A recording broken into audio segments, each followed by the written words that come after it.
ఈరోజు టాపిక్ మనకి భగవద్గీత. సో, భగవద్గీత పైన మనకి ఇంతవరకు వచ్చిన ఈ ఫీడ్‌బ్యాక్ ఏదైతే ఉందో, ఆ ఫీడ్‌బ్యాక్‌ని చూసి కొద్దిగా స్పీడ్‌గా చెప్తున్నారు మీరు. కొంత స్లోగా చెప్పమని అన్నారండి. సో, ఈరోజు శరత్ గారు జాయిన్ అవుతారు. ఒక 10 మినిట్స్‌లో. శరత్ గారు జాయిన్ అయ్యేలోగా మనం లాస్ట్ వీక్ చెప్పుకున్నది ఇదండి. కర్మణ్యేవాధికారస్తే మా ఫలేషు కదాచన. ఈ శ్లోకం చెప్పుకున్నాం. దీంట్లోని మనకు కర్మలను ఆచరించుట యందే నీకు అధికారము కలదు కానీ వాని ఫలితం పైన లేదు. నీవు కర్మఫలములకు కారణము కారాదు. అట్లని కర్మలను చేయుట మానరాదు. ఇది చాలా పాపులర్ శ్లోకం అని చెప్పుకున్నాం మనం లాస్ట్ వీక్. ఈ శ్లోకంలోని కర్మలు అంటే ఏంటంటే మనం చేసే పనులు. సో, ఏ పనైనా సరే కర్మలోకే వస్తుంది భగవద్గీత ప్రకారం. అదే విధంగా కర్మ సిద్ధాంతం ప్రకారం కూడా ప్రతి పని కర్మలోకి వస్తుందన్నమాట. కానీ బేసిక్‌గా మనం చూసే ప్రతి పనిని చూసుకోకూడదు. అది ఇంత భగవద్గీతలో అంత క్లారిటీ ఉండదు మీకు. కర్మలు అంటే ఏంటంటే, మనం చేసే ఈ యజ్ఞ యాగాదులు కర్మల్లోకొస్తాయన్నమాట. ఫలితాన్ని ఆశించి చేస్తారు గనక. ఉదాహరణకి అశ్వమేధ యాగం గాని, అలాగే పుత్రకామేష్టి యాగం గాని, ఇవన్నీ మీరు ఫలితాల్ని ఆశించి చేస్తారు. కర్మలు అంటే మనకి ఈ బ్రాహ్మణాస్‌లోని ఏవైతే ఉన్నాయో మనం చేసే ఈ దేవతల్ని పూజించడము, లేకపోతే వాళ్ళని మనం ఆహ్, ఒక కొన్ని సిద్ధుల గురించి మనం కొన్ని ఆహ్, కార్యక్రమాలు చేయడము, ఇవన్నీ అన్నమాట. అంటే ఈ సరంజామా అంతా ఏదైతుందో అదే కర్మల్లోకొస్తాయి. మామూలుగా మనం చేసే పనులు నడవడం గానీ, లేకపోతే ఊపిరి తీసుకోవడం గానీ, పడుకోవడం గానీ, పరిగెట్టడం గానీ, ఇవన్నీ కర్మల్లోకి రావు. ఎందుకంటే అవి మనం డే టు డే చేసే పనులు. సో, కర్మ అంటే ఏంటంటే ఒక అన్నదానం చేశారనుకోండి అది కర్మలోకొస్తదనమాట. సో, ఈ కర్మలు అనేవి భగవద్గీతలో చెప్పింది, కర్మ సిద్ధాంతంలో చెప్పే కర్మలన్నీ గూడా మనం కొన్ని కార్యసిద్ధి కొరకు చేసే కర్మలేదైతే ఉంటాయో అందుకే కర్మలను ఆచరించడం. మన హిందూ సాంప్రదాయం అంతా కూడా అంటే సనాతన సాంప్రదాయం అన్నా, హిందూ సాంప్రదాయం అన్నా, మనం చేసే పనులేవైతే ఉన్నాయో ఫలితాన్ని ఆశించి అవే కర్మల్లోకొస్తాయన్నమాట. అందువల్ల కర్మలను ఆచరించుట యందే నీకు అధికారము కలదు గాని వాని ఫలితం పైన లేదు. నీవు కర్మ ఫలములకు కారణము కారాదు. అంటే మనం కారణం కాము. కానీ మనం కర్మ ఫలాల్ని విడిచిపెట్టమని చెప్తున్నాడు శ్రీకృష్ణుడు. కర్మ ఫలాలను విడిచిపెట్టడం అంటే ఏంటంటే, కర్మను చేయడానికి ముందుగానే ఆ ఫలితాన్ని అది మంచి ఫలితమైనా, చెడు ఫలితమైనా మనం దాన్ని తీసుకోవట్లేదు. దాన్ని ఈశ్వరునికి అర్పించడము. ఆ విధంగా మనం కర్మలు చేయాలి. కర్మలు అంటే చాలామంది కర్మ సిద్ధాంతంలోని ప్రతీదీ చేసేది మనం పనే. నువ్వు ఆలోచిస్తున్నా ఒక కర్మే, పడుకున్నా కర్మే, పరిగెట్టినా కర్మే, ఊపిరి పీల్చుకున్న కర్మ అంటారు. అది కాదు కర్మ అంటే. కర్మ అంటే మనం ఆచరించే యజ్ఞ యాగాదులు ఏవైతే ఉన్నాయో అవి కొన్ని పనులు. అంటే మనకు పుణ్యం ఏదైతే వస్తదనుకుంటున్నారో అది కూడా కర్మలోకి వస్తదనమాట. అది ఈ 47థ్ శ్లోకంలో లాస్ట్ వీక్ చెప్తున్నప్పుడు దీన్ని చెప్పడం కుదరలేదు. అందుకు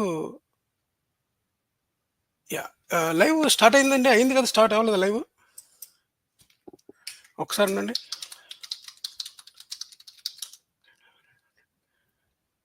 ఏమైనా ఇష్యూ వచ్చిందండి? నా వైపు నుంచి లైవ్ స్టార్ట్ అయిందండి. మీకు ఎవరికి వినిపించడం లేదా? హలో?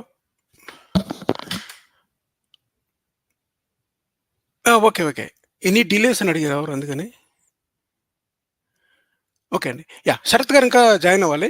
శరత్ గారు జాయిన్ అయిన తర్వాత నేను యాక్చువల్ శ్లోకాల్లోకెళ్తాను. ఈలోగా ఒక చిన్న విషయం అండి భగవద్గీతలోని థాంక్ యూ. వినిపిస్తుందని చెప్పారు. ఇప్పుడు సరే నేను మొదలు పెడతానండి. మొదలుపెట్టిన తర్వాత ఒక 2 శ్లోకాలు అయిన తర్వాత శరత్ గారు జాయిన్ అవుతే శరత్ గారు విశ్లేషణ కూడా మనం తీసుకుందాం. ఆహ్, ఇది 48 నుంచి అనుకున్నాను కదా! 48 నుంచి మొదలు పెడతాను నేను. నేను విషయం చెప్పాను మీ అందరికీ. మనం అనాలిసిస్ చేసేది ముఖ్యంగా 3, 4 బుక్స్ నుంచి చేస్తున్నామండి. అంటే ఎక్కడన్నా కష్టమైతేనే. అంటే మనకి ఇంకా కొద్దిగా ఈ పదాలకి అర్థాలు తెలియాలి అన్నప్పుడు మాత్రమే మనం లోపలికెళ్ళడం జరుగుతుంది గనక, ఈ తాత్పర్యం గనక మనకి విషయాన్ని చెప్పగలిగితే ఇంక డీటెయిల్స్‌లోకెళ్ళం. తాత్పర్యంలో కూడా ఇంకా కన్‌ఫ్యూజన్ ఉండి మనకి వ్యాఖ్య అవసరమైంది. అంటే అప్పుడు మన టీకాకారుడు ఏం చెప్పాడో అవి చూసుకొని తర్వాత మనం వ్యాఖ్యల్లోకెళ్ళి ఆ సబ్జెక్ట్ ఏంటి అన్న విషయాన్ని మనం ఇంకా డీటెయిల్‌గా చర్చించడం జరుగుతుంది. ఇప్పుడు 48వ శ్లోకం. యోగస్థః కురు కర్మాణి సంజ్ఞం త్వక్త్వా ధనంజయ సిద్ధ్యా సిద్ధ్యోః సమో భూత్వా సమత్వం యోగ ఉచ్యతే. అర్జున, నీవు యోగనిష్టయందు ఉండి సంగమును త్యజించి కార్యము ఫలించినను ఫలించకపోయినను సమానముగానున్నవాడవై కర్మలను చేయుము. అట్టి సమత్వ బుద్ధియే యోగమనబడును. ఇది ఈ మనం చేయవలసిన కర్మలు ఏవైతే ఉన్నాయో, మనం చేయవలసిన ఈ కామ్య కర్మలు, అలాగే నిష్కామ కర్మలు ఏది చేసినా మనం ఈ రెండిట్ల నుంచి వచ్చే ఫలితాలు ఏదైతే ఉన్నాయో అవి సమానంగా తీసుకోవాలి. ఇప్పుడు కార్యము ఫలించినను, ఫలించకపోయినను సమానముగానున్న వాడవై కర్మలను చేయాలి. అంటే ఉదాహరణ, ఇప్పుడు ఒక ఒలింపిక్స్‌లో మనం పార్టిసిపేట్ చేస్తున్నాం అనుకోండి. పార్టిసిపేట్ చేయడం అనేది మన కర్మలోకొస్తే, ఆ కర్మ యొక్క ఫలితం అంటే మెడలొచ్చినా, మెడల్ రాకపోయినా, ఫెయిల్ అయినా, ఫెయిల్ అవ్వకపోయినా, ఆ పార్టిసిపేట్ చేయడం అనే ఈ ఈ గోల్ ఏదైతే ఉందో అది ఒక కర్మ కింద తీసుకుంటే, దాంట్లో మనం ఆశించిన ఫలితము అంటే కార్యము ఫలించినను అంటే, మనం ఆశించే ఫలితం ఏదైతే ఉందో అది మాత్రమే కార్యం ఫలించినట్టు. ఫలించకపోయినను అంటే మనం అనుకున్న ఫలితం రాకపోయినను మనం చలించకూడదు. మనం మనసెప్పుడు గూడా ఒకే ఒక నిశ్చలమైన స్థితిలోని రెండిటిని సమానంగా ఆస్వాదించే లేక సమానంగా తీసుకునే గలిగేలాగా ఒక సమత్వ బుద్ధి యందు ఉండాలనమాట. ఇలాంటి సమత్వ బుద్ధి అన్నది మాత్రమే యోగం అనిపిస్తుంది. సో, చూడ్డానికి చాలా బ్యూటిఫుల్‌గా ఉంటాయండి. కొన్ని చాలా ఇంపార్టెంట్ శ్లోకాలు, అదేవిధంగా కొన్ని ఫిలాసాఫికల్ డాక్ట్రిన్స్ అనమాట. అంటే ఫిలాసాఫికల్‌గా అవి చాలా ఆచరణ యోగ్యంలా కనిపిస్తాయి మనకి. కానీ మనం చెప్పేదేంటంటే, ఇవన్నీ గూడా ఒక ఉపనిషత్తుల యొక్క సారాంశము అని చెప్పాం గదా! మీరు చూసుకుంటే మధ్య మధ్యలో మనకి బుద్ధిజం యొక్క షేడ్స్ గూడా కనిపిస్తాయి భగవద్గీతలో. అంటే ఆల్రెడీ సక్సెస్‌ఫుల్ ఫిలాసఫీ ఏదైతే ఉందో, దాని చుట్టూ ఎడిషనల్ శ్లోకాల్ని అల్లి, ఆ శ్లోకాల ద్వారా శ్రీకృష్ణుడు అర్జునుడికి ఉపదేశించిన ఈ అర్జునుడికి ఉపదేశించిన ఈ రకరకాల యోగాలు ఏవైతే ఉన్నాయో, ఆ యోగాలన్నిటిలోని కొన్ని మంచి శ్లోకాలైతే ఉన్నాయి. మంచి శ్లోకాలంటే మామూలుగా మనం అవతల వాళ్ళని డిస్కరేజ్ చేయకుండా, అవతల వాళ్ళకి ముందుగానే ఫెయిల్యూర్స్ ఉంటాయి. అందువల్ల ఆ ఫెయిల్యూర్స్‌ని మీరు ముందు నుంచి కూడా సమబుద్ధితో తీసుకోవాలి అని. అప్పుడు మనం డిప్రెషన్‌కి గురవ్వం అనమాట. ఇప్పుడు దీంట్లో గనక టీకా తీసుకుంటే యోగనిష్ట యందు కర్మలు చేయమని భగవంతుని ఆజ్ఞాపించిరి. అంటే గాడ్ మనకేమి డిక్టేట్ చేస్తున్నాడంటే యోగనిష్టతో ఉండాలి. యోగనిష్ట అంటే ఏంటి? యోగం అంటే ఏంటి? కార్యము యొక్క సిద్ధి, అసిద్ధులను అసిద్ధుల యందు సమభావం కలిగి ఉండడమే. అంటే సిద్ధి అంటే కార్యం మనకు సిద్ధించడము, అసిద్ధి అంటే మనకి దక్కకపోవడం. ఆ రెండిట్లికి కూడా మనం సమభావం కలిగి ఉండడం అనేది యోగం అనమాట. అందుకనే ప్రతీది యోగం. కర్మయోగం అంటే కర్మలను చేసే యోగం. ఏ కర్మలను చేయాలి? కర్మల్ని బేసిక్‌గా కామ్య కర్మలు, నిష్కామ కర్మలు అని 2 టైప్స్ ఉంటాయి. కామ్య కర్మలు అంటే మనకి ఫలితాన్ని ఆశించి చేసేవి. ఫలితం మనకి ఉదాహరణకి దశరథుడు అశ్వమేధ యోగంగా అశ్వమేధ యాగం గాని, అలాగే పుత్రకామేష్టి యోగం గాని చేస్తాడు. అందుకే చిన్న పుత్ర కామేష్ట యోగం. కామ్య కర్మ అది. కావాలని చేసేది. సో, ఈ రెండిట్ల యొక్క డిఫరెన్స్ తెలుసుకున్నప్పుడు అందులో ఏది ఉత్తమమైనది అంటే నిష్కామ కర్మ ఉత్తమమైనది. అందుకని నిష్కామ కర్మని చేయడము, ఆ పని చేస్తున్నప్పుడు కూడా ఆ పని ద్వారా వచ్చే 2 వేరు వేరు ఫలితాలు ఏదైతే ఉన్నాయో, ఒకటి మనకి ఫేవర్‌గా రావచ్చు. ఇంకోటి మనకి ఫేవర్‌గా లేకపోవచ్చు. అయినా సరే ఆ రెండిటిలిని సమానంగా తీసుకోగలగడం అనే ఆ బుద్ధి ఏదైతే ఉందో అదే యోగం అనమాట ఇక్కడ. సో, మెయిన్ అదండి. తర్వాత ఇయన్నీ చాలా యాడ్ అవుతాయి దీంట్లోని. జీవాత్మ, పరమాత్మ యొక్క సంగమమే యోగము అంటారు. ఇవన్నీ చాలా డిఫరెంట్ డైరెక్షన్‌లో ఎళ్ళిపోతాయి. సో, మనం చేయవలసిన కర్మలేంటి అన్న పాయింట్ ఆఫ్ వ్యూ‌లోనే చూడాలి. ఎందుకంటే జీవాత్మ, పరమాత్మల యొక్క సంగమము, యోగం ఎందుకు చెప్తున్నారంటే ఇది సాంఖ్య యోగం. సాంఖ్య యోగం యొక్క మెయిన్ పరమార్థం ఏంటంటే జీవాత్మ, పరమాత్మలు ఐక్యమవ్వడము, అలాగే జ్ఞానం వైపు నడవడము అన్నవి ముఖ్య ఉద్దేశాలనమాట. ఇందులో ఎక్కువగా కర్మ అనేది ఇప్పుడొచ్చింది. భగవద్గీత చాప్టర్స్ ఒకదానికొకటి లింక్ అయ్యి ఉంటాయన్నమాట. సాంఖ్యయోగం చెప్పినప్పుడు ప్యూర్ సాంఖ్యయోగం చెప్పకుండా, నెక్స్ట్ గనక కర్మయోగం వచ్చినట్లయితే, సాంఖ్యయోగం నుంచి నెమ్మదిగా ఈ స్లైడ్ అవుతూ కర్మయోగానికి జంప్ అవుతుందనమాట. అప్పుడు కర్మయోగానికి సంబంధించిన మనకి కొన్ని శ్లోకాలు సాంఖ్యయోగంలో కూడా కనిపిస్తాయి. ఇది 48 అండి. నెక్స్ట్ 49. ఇక్కడ కొన్ని గీతా మకరందం చదువుకుంటే మీరు గీతా మకరందంలోని మనకి ప్రకాశానందగిరి గారు మనకి కొన్ని ప్రశ్నలేస్తారన్నమాట. యోగం అంటే ఏంటి? అంటే సమత్వ బుద్ధియే యోగం అనబడని చెప్తారు. సో, ఇది అబ్సల్యూట్ ఆన్సర్ కాదు. ఎందుకంటే ఇక్కడ మనం ఇంతకుముందు చూసాం. యోగం అంటే ఏంటి అని. యోగం అంటే ఏంటంటే జీవాత్మ, పరమాత్మల యొక్క సంగమే. జీవాత్మ, పరమాత్మల యొక్క సంయోగమే యోగము అన్నారు. ఇక్కడికొచ్చే లోపలికి యోగం అంటే ఏంటి అంటే సమత్వ బుద్ధియే యోగం అనబడును అంటారు. అందువల్ల ఈ ఆన్సర్స్‌ని మీరు అబ్సల్యూట్‌గా తీసుకోవడానికి లేదు. అంటే మీకు బిట్ క్వెషన్స్ వచ్చినాయనుకోండి, యోగం అనగానేమి? సమత్వ బుద్ధియే యోగం అనడు ఏ.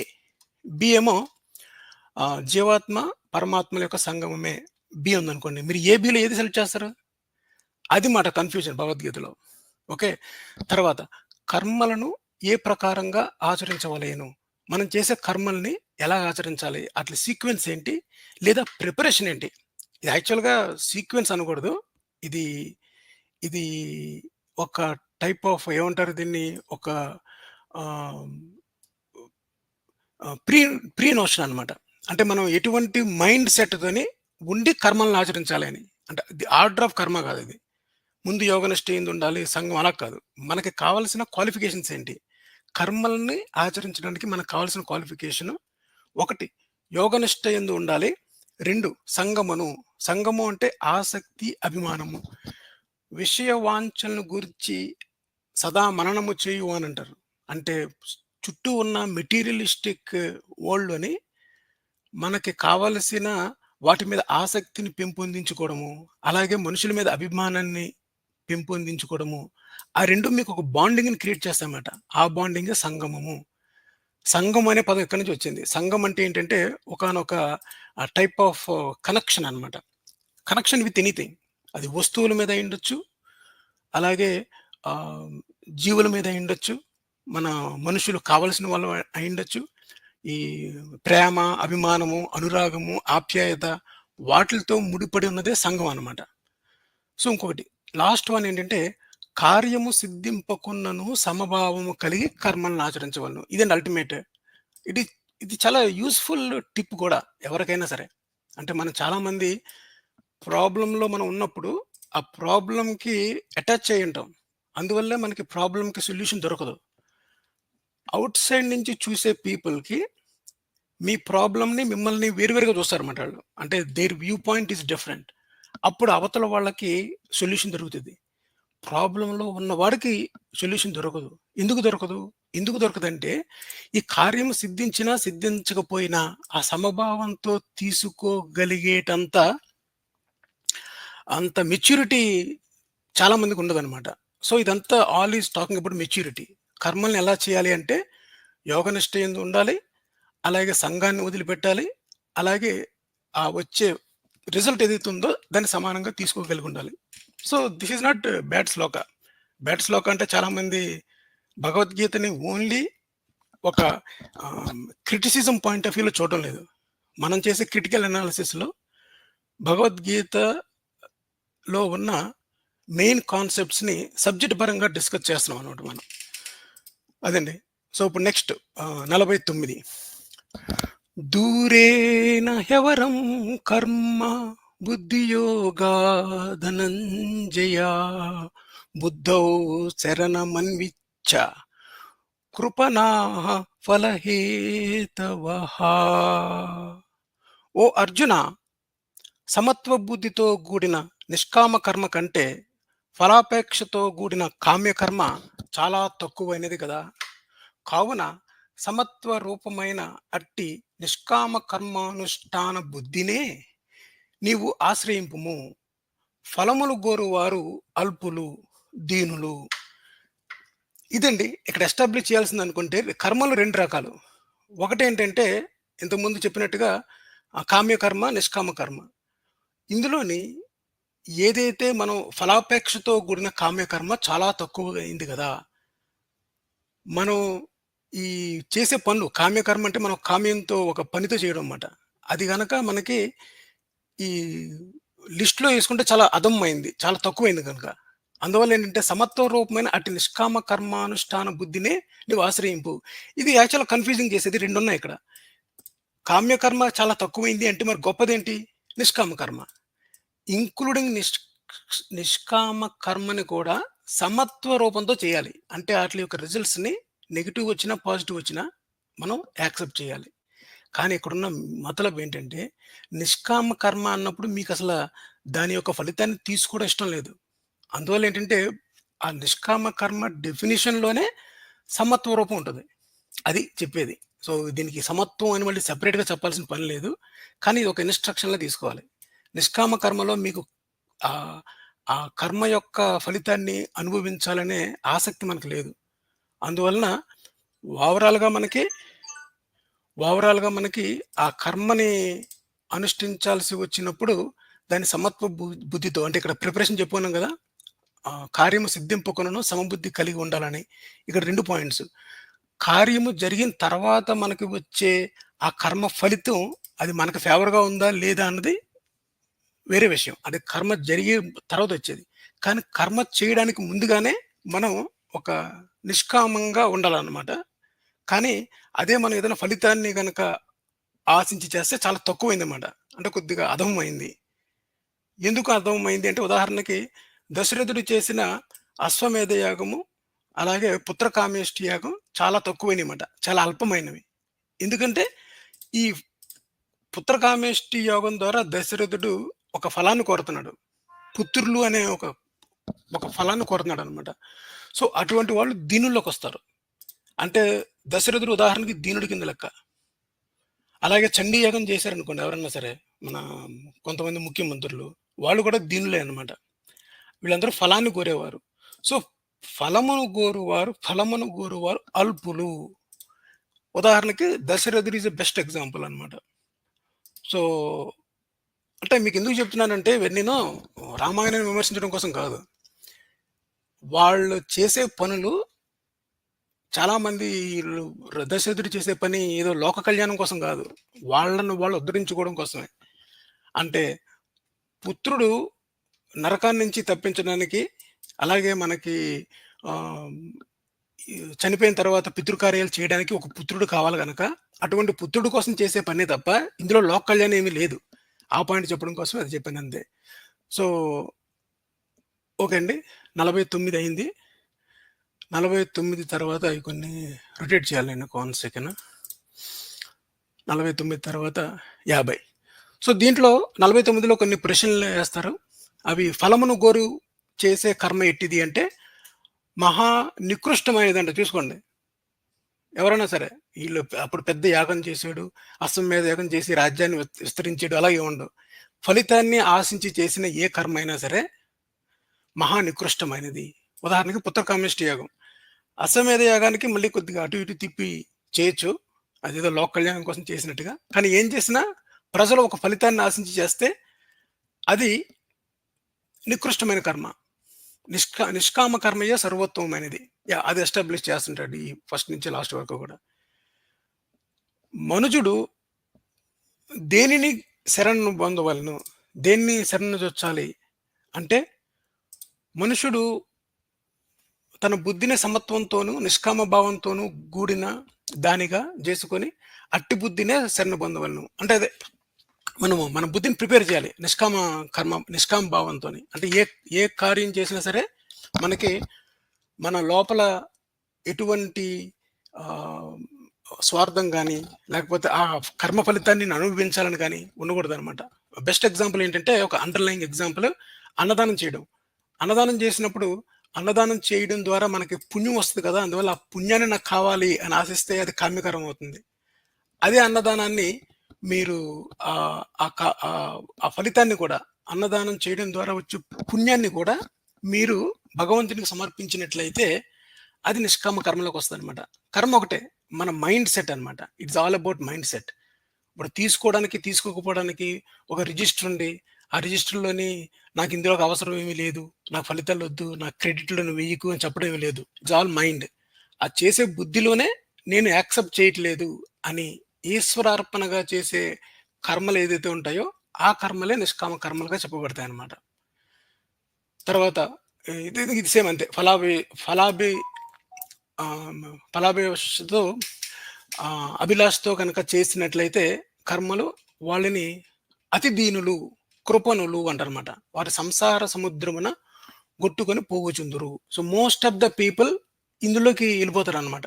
అంటే అసలు భగవద్గీత అనేది ఒకటుందని తెలియక, తెలియకంటే ఇటువంటి ఫిలాసఫీ ఉందని తెలియక, మనం చేసే కర్మలను చేసుకుంటూ, ఉదయం లేసి సాయంత్రం దగ్గర నుంచి చేసిన పనులనే మళ్ళీ చేసుకుంటూ, లేదా మనం కొన్ని వ్రతాలు గాని, కొన్ని పూజలు గాని చేసుకుంటూ, వాటిలో ఉన్న వాళ్ళందరూ గూడా సంసార సముద్రంలో కొట్టుకొని పోతుంటారు. మోస్ట్ ఆఫ్ ద పీపుల్ ఈ విధంగా జీవిస్తుంటారు అని చెప్పడం అన్నమాట ఇది.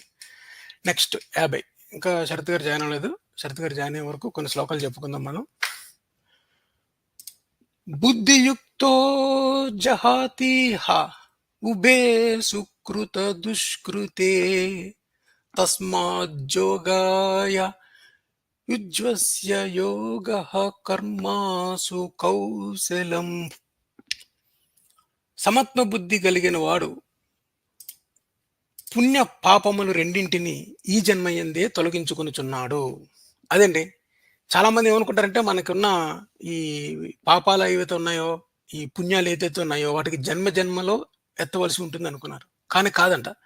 సమత్వ బుద్ధి కలిగిన వాడు పుణ్య పాపములు రెండింటిని ఈ జన్మయందే తొలగించుకొనుచున్నాడు. అది. పుణ్యాన్ని, పాపాల్ని మనం ఈ జన్మయందే తొలగించుకున్నాడు. కావున అట్టి సమత్వ బుద్ధి యుక్తమగు నిష్కామ కర్మయోగము కొరకు ప్రయత్నింపుము. కర్మల యందలి నేర్పరితనమే యోగం అనబడును. అది. ఇదంతా గుర్తుపెట్టుకోవాలి. ఈ విషయాలన్నీ ఎవరు చెప్తున్నారు? ఈ విషయాలన్నీ శ్రీకృష్ణుడు అర్జునుడికి చెప్తున్నాడు. ఎప్పుడు చెప్తున్నాడు? యుద్ధంలో చెప్తున్నాడు అనమాట. అంటే ఆల్రెడీ యుద్ధానికి కావలసిన ప్రిపరేషను మనకి ముందుగానే అయిపోయింది. ఎక్కడైపోయింది? స్టార్టింగ్ అర్జుని విషాద యోగంలోని ఫస్ట్ 2, 3 పద్యాల్లోనే అయిపోతుందది. మహా అయితే ఒక ఒక 10 శ్లోకాల్లో అయిపోతుంది మనకి. ఆ 10 శ్లోకాల్లో కూడా ఆత్మ అనేది దానికి నాశనం లేదు. నీవు చనిపోయినా ఆత్మ అనేది ఉంటుంది. మనిషి చిరిగిన వస్త్రములు వదిలి నూతన వస్త్రములు ధరించినట్లుగానే ఆత్మ ఒక శరీరం నుంచి ఇంకో శరీరానికి మారుతుంది. గనక నువ్వేమీ వర్రీ అవ్వద్దు. అట్ ద సేమ్ టైమ్ నీవు యుద్ధంలో గనక మరణిస్తే వీరస్వర్గాన్ని పొందుతావు. జయించినచో రాజ్యమును భోగిస్తావు అని చెప్పాడు గనక అంతే ప్రిపరేషన్. అంతకుమించి ప్రిపరేషన్ ఏమీ అవసరం లేదు. సో, ఇదంతా సోదనమాట. సోదంటే ఏంటంటే ఎడిషనల్ థింగ్. చెప్పాను కదా! భగవద్గీత అనేది ఒక కంపైలేషన్. అదేం కంపైలేషను? స్మృతుల యొక్క కంపైలేషను. అట్ ద సేమ్ టైమ్ ఉపనిషత్తుల యొక్క సారాంశం ఉంది. అది కంపైలేషను. తర్వాతేమో ఎస్టాబ్లిషింగ్ గాడ్ అంటే మిమ్మల్ని భక్తి యోగం వైపు తీసుకెళ్ళడానికి ఇదొక ట్రాక్ అనమాట. Track work. ఇనీషియల్‌గా ఫిలాసఫీ లాగా మొదలవుతుంది. కానీ తిరిగి మిమ్మల్ని భక్తి వైపు నెడుతుందనమాట. సో, భగవద్గీతలో 3 ఉంటాయని చెప్పుకున్నాం. అవి షట్కాలు. 1 కర్మ షట్కము, 2 భక్తి షట్కము, 3 జ్ఞాన షట్కము. గోల్ ఈజ్ టువర్డ్స్ జ్ఞానం. కానీ మీరు తెలియకుండానే భక్తి వైపు మూవ్ అయిపోతారు. బికాజ్ ఆఫ్ గాడ్ అంతా నేనే, అన్నీ నేనే చేశాను. మొత్తం అంతా కావాలంటే నా విశ్వరూపం చూడు అని చూపించడం ద్వారా ఎక్కువ భక్తి వైపు మొగ్గుతారనమాట. ఈ జ్ఞానము అన్నది ఒక ఓన్లీ ఫిలాసాఫికల్ వ్యూ పాయింట్ తప్ప అందులో మీకు రియల్‌గా జ్ఞానం ఏమీ కనిపించదు. ఆ కనిపించే యూజ్‌ఫుల్ టేక్ హోమ్ మెసేజెస్ ఏమైనా ఉన్నాయి అంటే ఇదే. ఈ సమత్వ బుద్ధి కలిగి ఉండడము. తర్వాతేమో ఫెయిల్యూర్ అయినా మనకి సక్సెస్ అయినా సరే ఈక్వల్‌గా తీసుకోవడం అన్నవి మాత్రమే మనకి కొద్దిగా యూజ్‌ఫుల్ టిప్స్‌లా కనిపిస్తాయి. So, other than thought same సమత్వ బుద్ధి కలిగి ఉండాలి అని చెప్పేసి. సో, మీరు ఎప్పుడైనా ఉంటే చదవండి. ఎందుకంటే అంత డీటెయిల్డ్‌గా కవర్ చేయడం కుదరదు. మనకి చాలా టైం అవుతా ఉంటది. మనం బేసిక్‌గా భగవద్గీతలో అసలు ఏముంది అని తెలియడం గురించే ఈ క్రిటికల్ అనాలిసిస్. ఎక్కడైతే భగవద్గీతని బాగా జాకీస్ పెట్టి పైకి లేపి, దీంట్లో మనకి ఈ బుక్‌లో ఉన్నది ప్రపంచంలో ఉన్న జ్ఞానం అంతా దీంట్లోనే నిమిడీకృతం అయింది అని ఎవరైతే చెప్తున్నారో, వాళ్ళు చెప్పేదంతా హంబక్. భగవద్గీతలో ఇంకొక ఉపనిషత్తుల్లో ఉన్న మెటీరియల్ అంతా తీసుకొచ్చి, బుద్ధుడు చెప్పింది, ఆళ్ళు చెప్పిందంతా కలగాపులగం చేసేసి, ఇక్కడ పెట్టడం తప్ప, దీంట్లో సెపరేట్‌గా యూనిక్‌నెస్ అంటూ ఏమీ లేదు. అది మెయిన్ చెప్పాలనుకున్నది. అంటే ఇవన్నీ ఆల్రెడీ అంతకుముందు చెప్పినవే గానీ, జనాలకి తెలియకపోవడం వల్ల మీకు కొత్తగా కనిపిస్తాయి. తప్ప ఇవన్నీ మీకు ఎక్కడో చోట ఏదో ఒక ఉపనిషత్తుల్లోని అక్కడ మనకని కనిపిస్తా ఉంటాయన్నమాట. ఆ విషయం మనకి శంకర భాష్యం గనుక తీసుకుంటే, శంకర భాష్యంలో చాలా క్లియర్‌గా కనిపిస్తాయి మనకి. ఈ వాక్యాలు ఎక్కడి నుంచి వచ్చినాయని. ఈ వ్యాఖ్యలన్నీ గూడా మనకి బృహదారణ్యక ఉపనిషత్తులోంచి అక్కడి నుంచి ఉంటాయన్నమాట. అంటే ఇది just nothing but compilation. Next 51 కర్మజం బుద్ధియుక్తా హి ఫలం త్యక్త్వా మనీషినః జన్మబంధ వినుర్ముక్తాః పదం గచ్చన్యనామయం.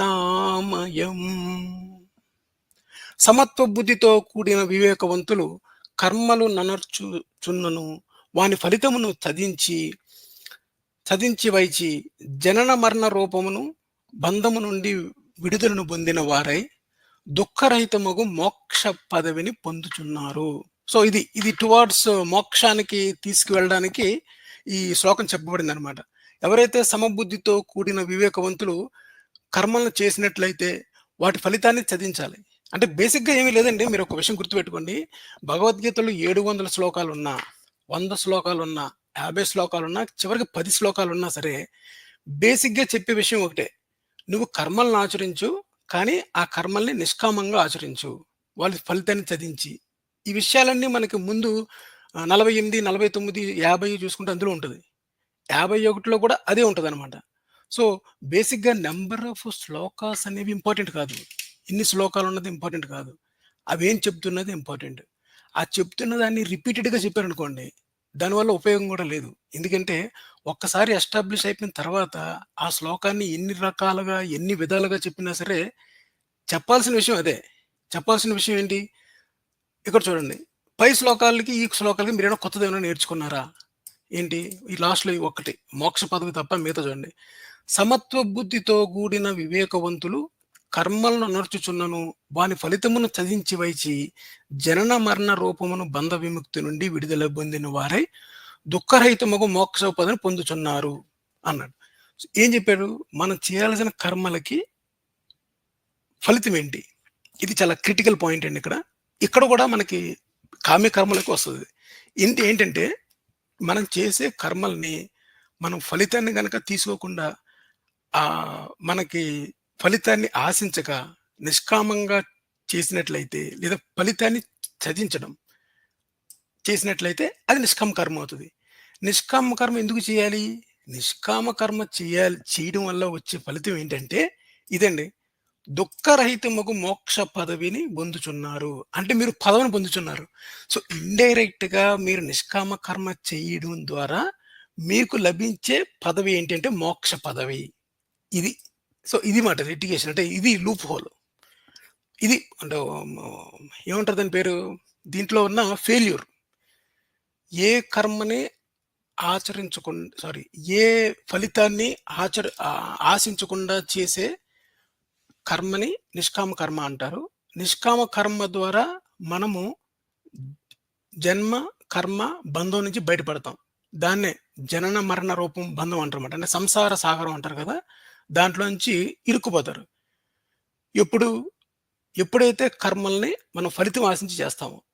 ఫలితం ఆశించి చేస్తే ఏమవుద్ది? ఫలితం ఆశించి చేస్తే మనకి పుణ్యకర్మలు, పాపకర్మలు 2 యాడ్ అవుతాయి. పుణ్యం చేయడం ద్వారా స్వర్గ సుఖాలను అనుభవించిన తర్వాత మళ్ళీ కిందకొస్తారు. పాపం చేసినట్లయితే ఆ పాపాన్ని అనుభవించడానికి కూడా మరి కిందకొస్తారనమాట. అంటే ఈ ఈ జన్మ, కర్మ, సంసార చక్రంలో ఇరుక్కుపోతారనమాట.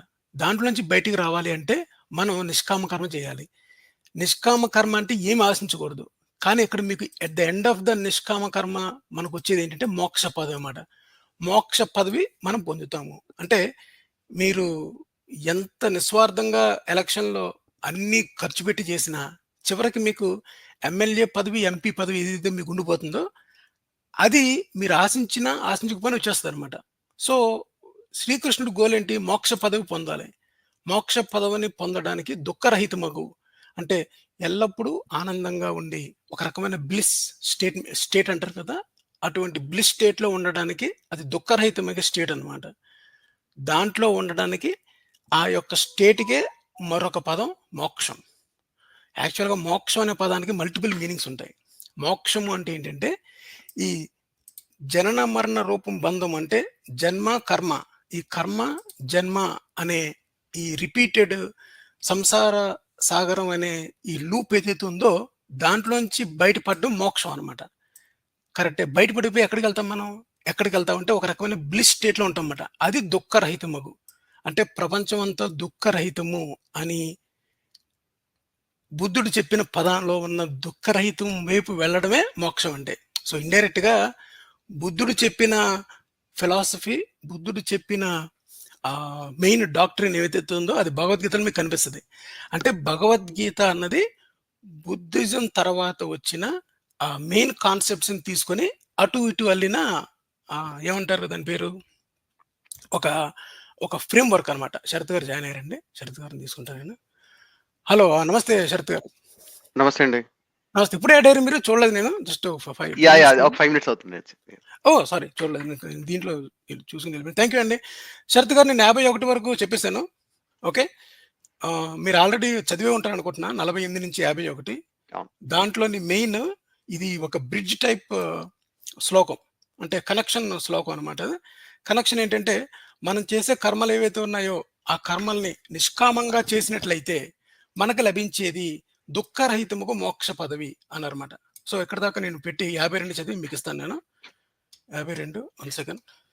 ఓహ్! చాలా పెద్దగా ఉందండి ఇది 51. యాహ్! ఇది నిష్కామ కర్మ గురించి చాలా డీటెయిల్‌గా రాశారు.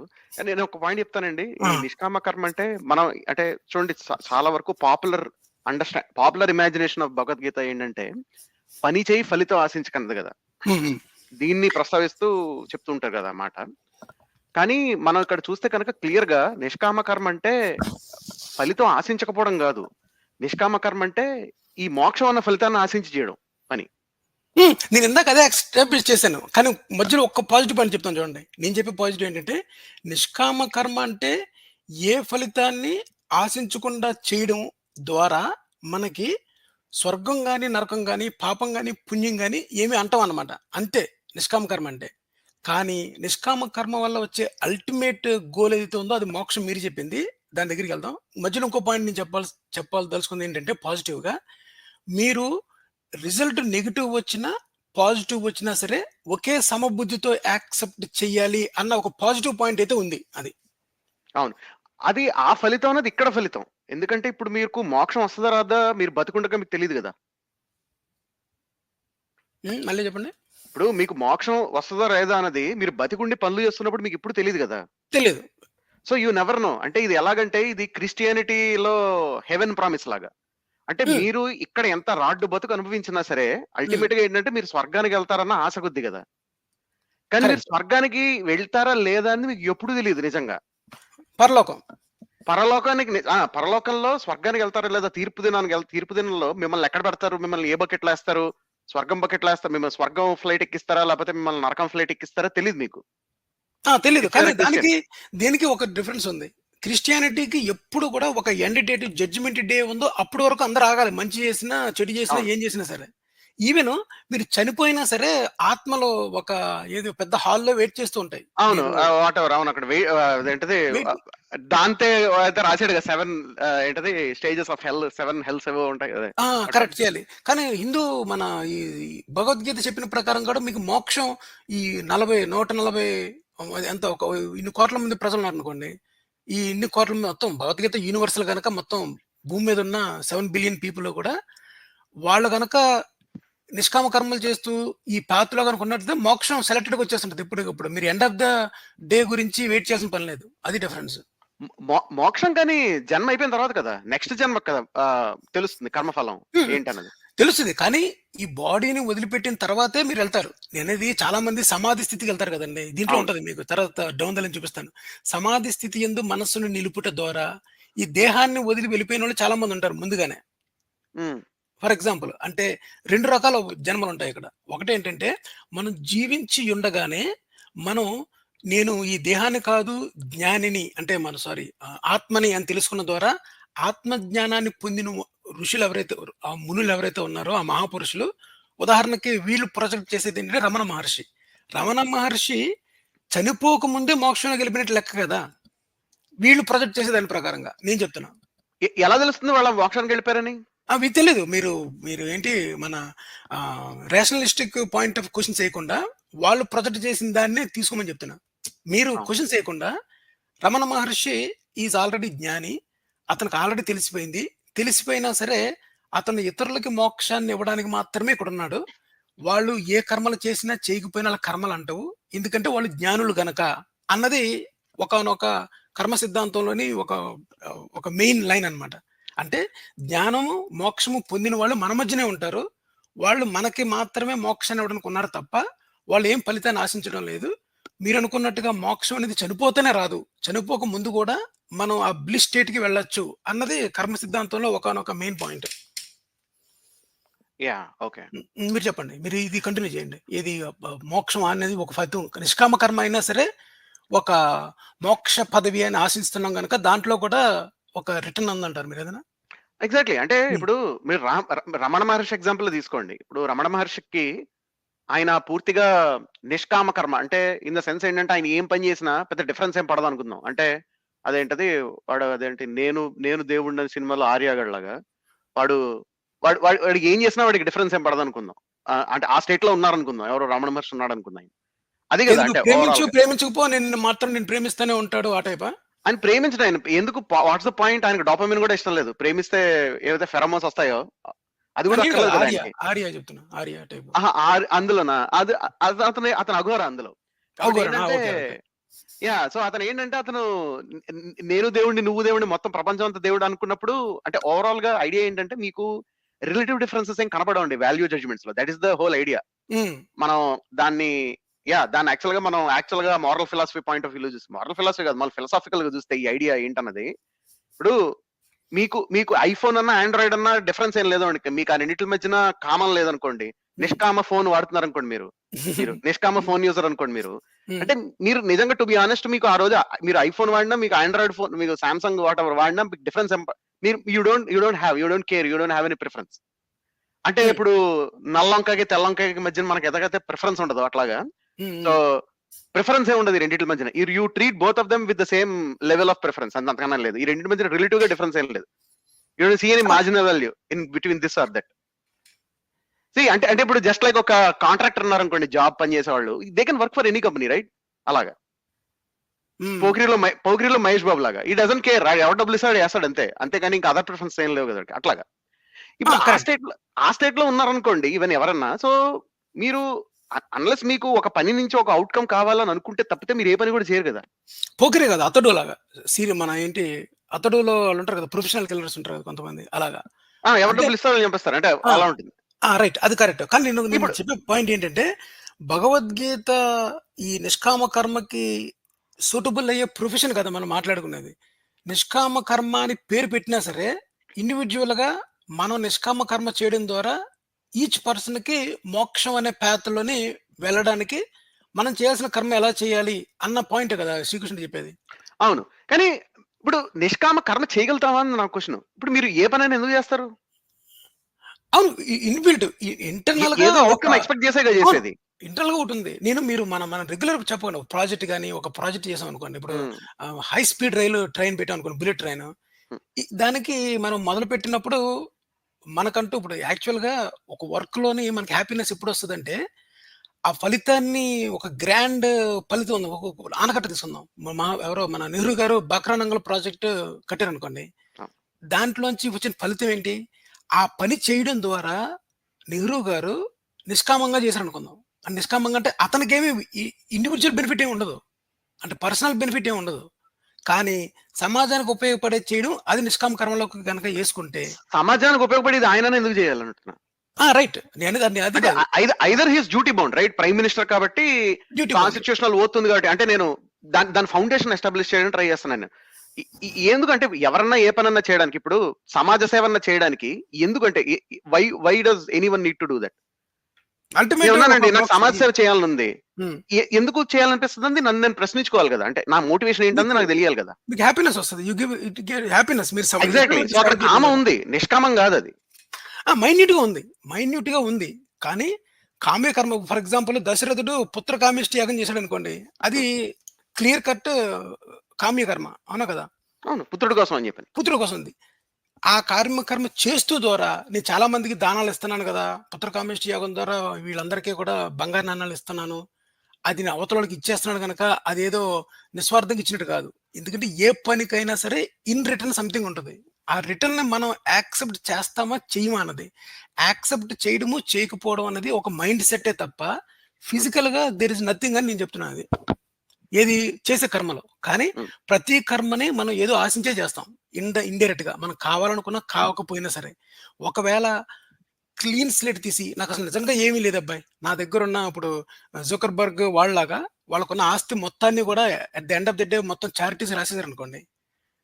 అది గూడా ఒక టైప్ ఆఫ్ హ్యాపీనెస్. అంటే ఏంటంటే, ఈ మనీ ద్వారా నేనేమి హ్యాపీనెస్ పొందట్లేదు.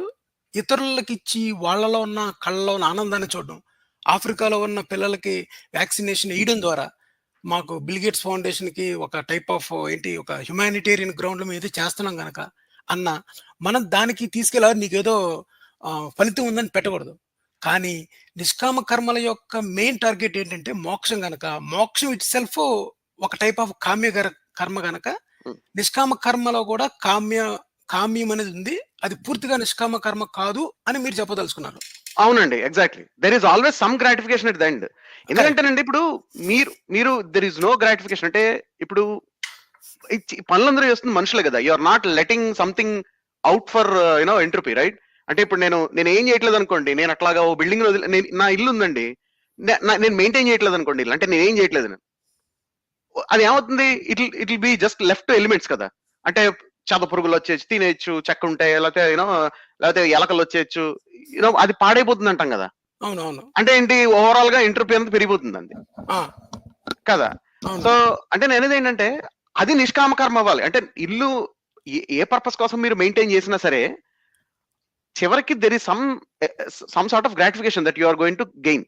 ఇప్పుడు అది ఆనందమా, బాధ అన్నది వేరు. ఆ ఎక్స్‌పీరియన్స్ కోసమన్నా చేయొచ్చు చాలా మంది కదా. చేయొచ్చు. నేనదే అన్నాను. మనకి ఇచ్చేప్పుడు ఫర్ ఎగ్జాంపుల్ పిల్లలున్నారండి.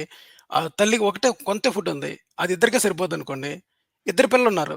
హ్మ్. తల్లి తినకుండా ఇద్దరు పిల్లలకి పెట్టడం ద్వారా తల్లి పొందే ఆనందం ఏదైతే ఉందో that itself is a return of that action అది. అవును. ఓకే. ఆ! ఎగ్జాక్ట్‌లీ. సో ఇప్పుడు చాలా మంది చారిటీ చేసినప్పుడు దే ఫీల్ గుడ్ కదా. మామూలుగా కరెక్ట్. Happiness correct. రిసర్చ్‌లో మనకు తెలిసేది కూడా అదే. అంటే వాళ్ళకి దాని నుంచి ఏమి డబ్బులు, నేను ఇచ్చినందుకు డబ్బులు తిరిగి రాకపోయినా వాళ్ళకి they might feel happy, they might feel కంటెంటెడ్, they might feel satisfaction right? అంటే ఈ ఎమోషన్స్ ఏవైతే ఉంటాయో, హ్మ్. అంటే ఈ ఎమోషనల్ గ్రాటిఫికేషన్ అన్నది లేనప్పుడు ఏ పని చేయడు మనిషి. ఇప్పుడు రమణ మహర్షి కూడా మిగతా వాళ్ళకి ఏం చెప్పక్కర్లేదు. అతనికి ఎమోషనల్ గ్రాటిఫికేషన్ రాకపోతే దాని నుంచి. లేదు. అంటే నేను ఈ మోక్షాన్ని, ఈ జ్ఞానం ఏమంటారు? ఈ పేరు మర్చిపోయాను సడెన్‌గా నేను. మనం ఎప్పుడైతే ఈ జ్ఞానం వైపెళ్ళామో అంటే జ్ఞానయోగం. జ్ఞానయోగం ద్వారా నువ్వు ఆత్మజ్ఞానం అనేది తెలుసుకున్న తర్వాత కూడా పీపుల్ చాయిస్ అనమాట అది. ఉండాలనుకుంటే ఆ బ్లిస్ స్టేట్‌కెళ్ళిపోయి ఆ అద్వైత సిద్ధాంతం ప్రకారంగా గూడా మీరు ఆ పరమాత్మతో ఏకమైపోయి ఎప్పుడు కూడా ఆ బ్లిస్ స్టేట్‌లో ఉండొచ్చు. లేదా అది తెలిసిపోయిన తర్వాత ఇదంతా మాయ అని తెలుసుకొని మళ్ళీ ఈ ప్రపంచంలోనే ఉండి, ఇంకా ఇక్కడున్న వాళ్ళందరికీ గూడా మీరు జ్ఞానాన్ని పంచడం కోసం ఇక్కడ ఉండొచ్చు అన్నది యాక్చువల్‌గా కర్మ సిద్ధాంతంలో ఉన్న ఒకానొక లూప్ హోల్ అనమాట అది. అది హ్మ్. యాక్చువల్‌గా ఇట్స్ ఎ ఫాల్స్ స్టేట్‌మెంట్. ఎందుకంటే మరణం తర్వాతే మోక్షం వస్తది గనక, చనిపోయిన తర్వాత you are not coming back. అంటే మీరింతకు ముందన్న ఇది పరలోకం టైప్ కాన్సెప్ట్ అనమాట. సో, అందువల్ల ఏంటంటే, ఆ విషయం మీకు తెలియాలి అంటే మీరు దేహాన్ని వదిలిపెట్టి పోవాలి. అప్పుడే మీకు ఆ మోక్షం అనే స్టేట్ దొరుకుతుంది. ఈ దేహంలో ఉన్నంత సేపు ఇది ఒక ఏమంటారు ఒక ఫిలాసాఫికల్‌గా ఒక స్టేట్‌మెంట్‌ని అటు ఇటు తిప్పి జనాలకి పంచిపెట్టడమే తప్ప, దాంట్లో ఫిజికల్ రియాలిటీ ఏమీ లేదు. లేదు. పైగా ఇంకొకటండి ఇప్పుడు ఇందాక మనం అనుకున్నాం గదా! అంటే మీరు ఈ ఈ ప్రపంచంలో ఉండి కూడా మీరు పనులు చేయొచ్చని, కర్మ హ్మ్. చేయొచ్చని. హ్మ్. హ్మ్. కానీ ఆహ్, కానీ భగవద్గీత ప్రకారం లెజిటిమేట్ కర్మలు అంటే మీరు చేస్తే కర్మ అదే దాన్నేమంటారు కర్మ ఫలితం లేకుండా నిష్ కల్ప ఫలితం అనకూడదు. నిష్కామంగా ఎలాంటి కర్మలు చేయగలుగుతారంటే మీ కులం యొక్క, మీ వర్ణం యొక్క కర్మలకే మీకది వర్తిస్తుంది గదా! హ్మ్. భగవద్గీత ప్రకారం అది గూడా హ్మ్. ఉంది. హ్మ్. హ్మ్. ఇప్పుడు ఇప్పుడు అవును. ఇప్పుడు అర్జునుడెళ్లి వ్యాపారం చేశాడనుకోండి. హ్మ్. ఉదాహరణకి భగవద్గీత చదివిన తర్వాత నాకు వ్యాపారం చేయాలనుందని చెప్పి నేను వ్యాపారం చేశాడనుకోండి. నిష్కామంగానే వ్యాపారం చేస్తానని. I don't think Bhagavad Gita allows that అంటే agree. No, no. Recognizes that. ఒప్పుకోదు. ఒప్పుకోదు కూడా. ఎందుకంటే మీకు ఎవరి ధర్మాన్ని వాళ్ళే పాటించాలి. చూడండి చక్కగా అనుష్ఠింపబడిన పరధర్మము కన్నా గుణము లేనిదైనను స్వధర్మమే మేలు. అట్టి ధర్మాచరణమున మరణం సంభవించును మేలే. అంటే ఫర్ ఎగ్జాంపుల్ హ్మ్. ఈ వర్ణాలో ఉన్న ధర్మాలు ఏవైతే ఉన్నాయో క్షత్రియుడు యుద్ధం చేయాలి అన్నప్పుడు ఆ యుద్ధంలో మరణించిన తప్పు లేదు. అది అది గొప్పతనమే తప్ప మీరన్నట్టుగా అర్జునుడెళ్లి బిజినెస్ చేశాడనుకోండి. అది అతనికి అధర్మం కింద లెక్క. ఎందుకంటే అది అతని వర్ణంలో ఉన్న ధర్మం కాదు. కాబట్టి ఒకటి నీ వర్ణంలోని పనులు నీ వర్ణం ఏదైతే లెజిటిమేట్ చేస్తుందో ఆ పనులే చేయాలి ఒకటి. ఆ పనులకి ఫలితాలనేది ఇలా ఆశించకూడదు. అంటే దాని ఔట్‌కమ్ బేస్డ్ మీద చేయకూడదు ఏ పనిను. చేయకూడదు. కరెక్ట్. అల్టిమేట్‌గా నాకు జన్మరాహిత్యం వస్తుంది, లేకపోతే మోక్షం వస్తుంది అన్న ఒక ఇమాజినరీ గ్రాటిఫికేషన్‌ని దృష్టిలో పెట్టుకొని చేయాలది. ఆ గ్రాటిఫికేషన్ నీకు ఇప్పుడు రాకపోవచ్చు. కరెక్ట్. యాహ్! ఓవరాల్‌గా గుడ్ అండి. ప్రాజెక్ట్ అది. ఐ థింక్ 51కి ఎనఫ్ అనాలిసిస్ అయిపోయిందనుకుంటున్నా. మనం 52కి వెళ్ళిపోదాం. వెళ్ళిపోదాం. ఓకే. యదా తే మోహకలిలం బుద్ధిర్వ్యతితరిష్యతి తదా గంతాసి నిర్వేదం శ్రోతవ్యస్య శ్రుతస్య చ. అర్జున, నీ బుద్ధి ఎప్పుడు అజ్ఞానమును మాలిన్యము దాటివేయనో అంటే అది తొలగించుకొని పరిశుద్ధమగునో అప్పుడిక వినవలసిన దాని గూర్చియు వినన దానిని గూర్చియు నీవు విరక్తిని కలిగియుందువు. ఇప్పుడు చూడండి మన బుద్ధి ఏ స్టేజ్ దాటి వెళ్ళాలి అంటే అజ్ఞానం అనే మాలిన్యాన్ని దాటేయాలి. అజ్ఞానం అంటే ఏంటి? అజ్ఞానం అంటే ఏంటంటే మనం ఈ దేహంలో ఉండిపోయాము. మనము జీవులము. లేకపోతే మనం ఈ ఈ మెటీరియలిస్టిక్ వరల్డ్‌లో ఉండి వస్తువులపైన మోహము, జనాలపైన మోహము ఉండిపోయాము. అది అజ్ఞానం మాట. దాన్నే మనకి ఆది శంకరాచార్యులు ఒక మాయ అనే ఒక కాన్సెప్ట్ అంటే అద్వైత సిద్ధాంతంలో మాయ మాట. ఈ ప్రపంచం అంతా మాయ. అది అదేంటండి అది జగన్మిథ్య ఆహ్, బ్రహ్మసత్యం. బ్రహ్మసత్యం. సో, ఆ టైప్ ఆఫ్ కాన్సెప్ట్‌లో ఉండడం అజ్ఞానం మాట అది. సో, ఈ అజ్ఞానం అన్నదాన్ని ఎప్పుడూ కూడా మాలిన్యాన్ని దాటి మనం నెక్స్ట్ లేయర్ తొలగించుకొని ఎళ్ళామనుకోండి, అప్పుడు వినవలసిన దాని గూర్చియు, వినిన దాని గూర్చియు అంతకుముందు మనం ఏమన్నా తెలుసుకొని విన్నా, లేకపోతే ఇంకా ఇనాల్సినవి ఏమైనా ఉన్నా సరే, వాటి ముందు మనకి ఆసక్తి ఉండదనమాట. విరక్తి కలిగుంటాం. అంటే there is nothing to gain anything from this world. Nothing to learn anything this world. అటువంటి స్టేజ్‌కెళ్ళిపోతాం మాట. యాహ్! మీరు చెప్పండి. యాహ్! ఇప్పుడు ఈ మోహం అనేది ఏదో మెటీరియలిస్టిక్ థింగ్స్ అనే గాకుండా ఈ మోహం అనేది వాల్యూ సిస్టమ్స్ కూడా వర్తిస్తుంది గదా! ఇప్పుడు అతను అంటున్నాడుగా, ఇప్పుడు నీకు ఎప్పుడైతే అజ్ఞానం పోతుందో నువ్వు ఇంక దేన్ని వినవు నీకు విరక్తి వస్తదని చెప్పని. అవును. అంటే ఇది state of lack of morals అంటే there is no moral preferences స్టేట్‌కి వెళ్ళిపోవాలి అన్నట్టు కదా దీని ఐడియా. ఇప్పుడు కలకత్తాలో అమ్మాయిది జరిగిందనుకోండి. అప్పుడు దాన్ని మీరు డీల్ చేయాలనుకుంటే మీరు ఈ మైండ్ సెట్‌తో ఉన్నారనుకోండి. అప్పుడు అవతల వాళ్ళు విక్టిమ్స్ చెప్పినా, పోలీసులు చెప్పినా, ఏం చెప్పినా ప్రజలు కర్మఫలం వినాల్సిందేం ఉండదు. అనుకుంటారు. అంతే. కర్మఫలం అనుకోవాలి తప్ప నీకు విరక్తి కలిగి ఉంటావు. అంటే ఇతరులు ఇందులోని చూడండి వినవలసిన దానిని విన వి విన ఏంటి వినిన దానిని గూర్చి అంటే ఆల్రెడీ మనకు స్మృతుల ద్వారా తెలిసింది ఏదైతే ఉందో దానివల్ల ఇంకా నువ్వు నేర్చుకోవాల్సింది ఏదన్నా దాని మీద విరక్తి కలిగి ఉంటావు. అంటే ఏంటంటే మీరు ఒక టైప్ ఆఫ్ స్తబ్దత వస్తది జీవితంలో. ఆ స్తబ్దత వల్ల ఏమవుతుందంటే మీకు there is nothing to learn or nothing to just perceive or nothing to gain. అంటే మీరిప్పుడు సాఫ్ట్‌వేర్ ఇండస్ట్రీలో ఉన్నారనుకోండి. మీరు కొత్తవి నేర్చుకోవాలి. నా జాబ్‌లో నేను ప్రొఫెషనల్‌గా, టాలెంటెడ్‌గా న్యూ స్కిల్స్ నేర్చుకోవాలి. అటువంటివి ఏమి ఉండవనమాట ఇంకా. ఏమి పట్టించుకోకుండా ఒక జడుడులాగా పడి ఉండాల్సిన అవసరం ఇక్కడ ఉంది చూసారా ఈ మాటలో? అంటే మీరన్నది మోరల్ పాయింట్ ఆఫ్ వ్యూలో చెప్పండి. నేననేది జడుడు అంటాను. జడుడు అంటే అవును. ఏంటంటే దేనికి జడత్వం. జడత్వంలోకి వెళ్ళిపోతారు అని నేను అనుకుంటున్నా. మీరేం చెప్తారో చెప్పండి? గవర్నమెంట్ ఎంప్లాయీస్ లాగా. Government yeah! రైట్. అంటే ఆ గవర్నమెంట్‌లో కూడా కొంతమంది చాలా బాగా చక్కగా ఉంటారు. చెప్పారు. 20% బానే ఉంటారు స్టాఫ్ చేసేవాళ్ళు. ఆ! 80% పెద్ద లైటింగ్. కరెక్ట్. అందువల్లేంటంటే నిజంగా చెప్పాలంటేనండి, ఈ సంసార సాగరం, సంసారంలో పడిపోవడము అన్నది ఇంతకుముందు ఒక శ్లోకం చెప్పుకొచ్చాను. ఇదే మాట. మన రొటీన్ సైకిల్‌కెళ్ళిపోయి, మన దాంట్లోని ముందుకు అంటే కిడ్స్‌కి వాళ్ళ ప్రోగ్రెస్‌ని ఎలా చెప్పాలి? లేకపోతే మనం లైఫ్‌లో ముందుకు ఎలాగెళ్ళాలి? మన రిటైర్మెంట్ గురించి ప్లానింగ్ ఎలా చేయాలి? తర్వాత మన హెల్త్ గురించి ఎలా టేక్ కేర్ తీసుకోవాలి? అయ్యేమి లేకుండా ఉదయం ఆఫీస్‌కెళ్ళి, సాయంత్రం వచ్చి, ఉదయం ఆఫీస్‌కెళ్ళి అలా రిపీట్ చేస్తూ ఉన్నామనుకోండి.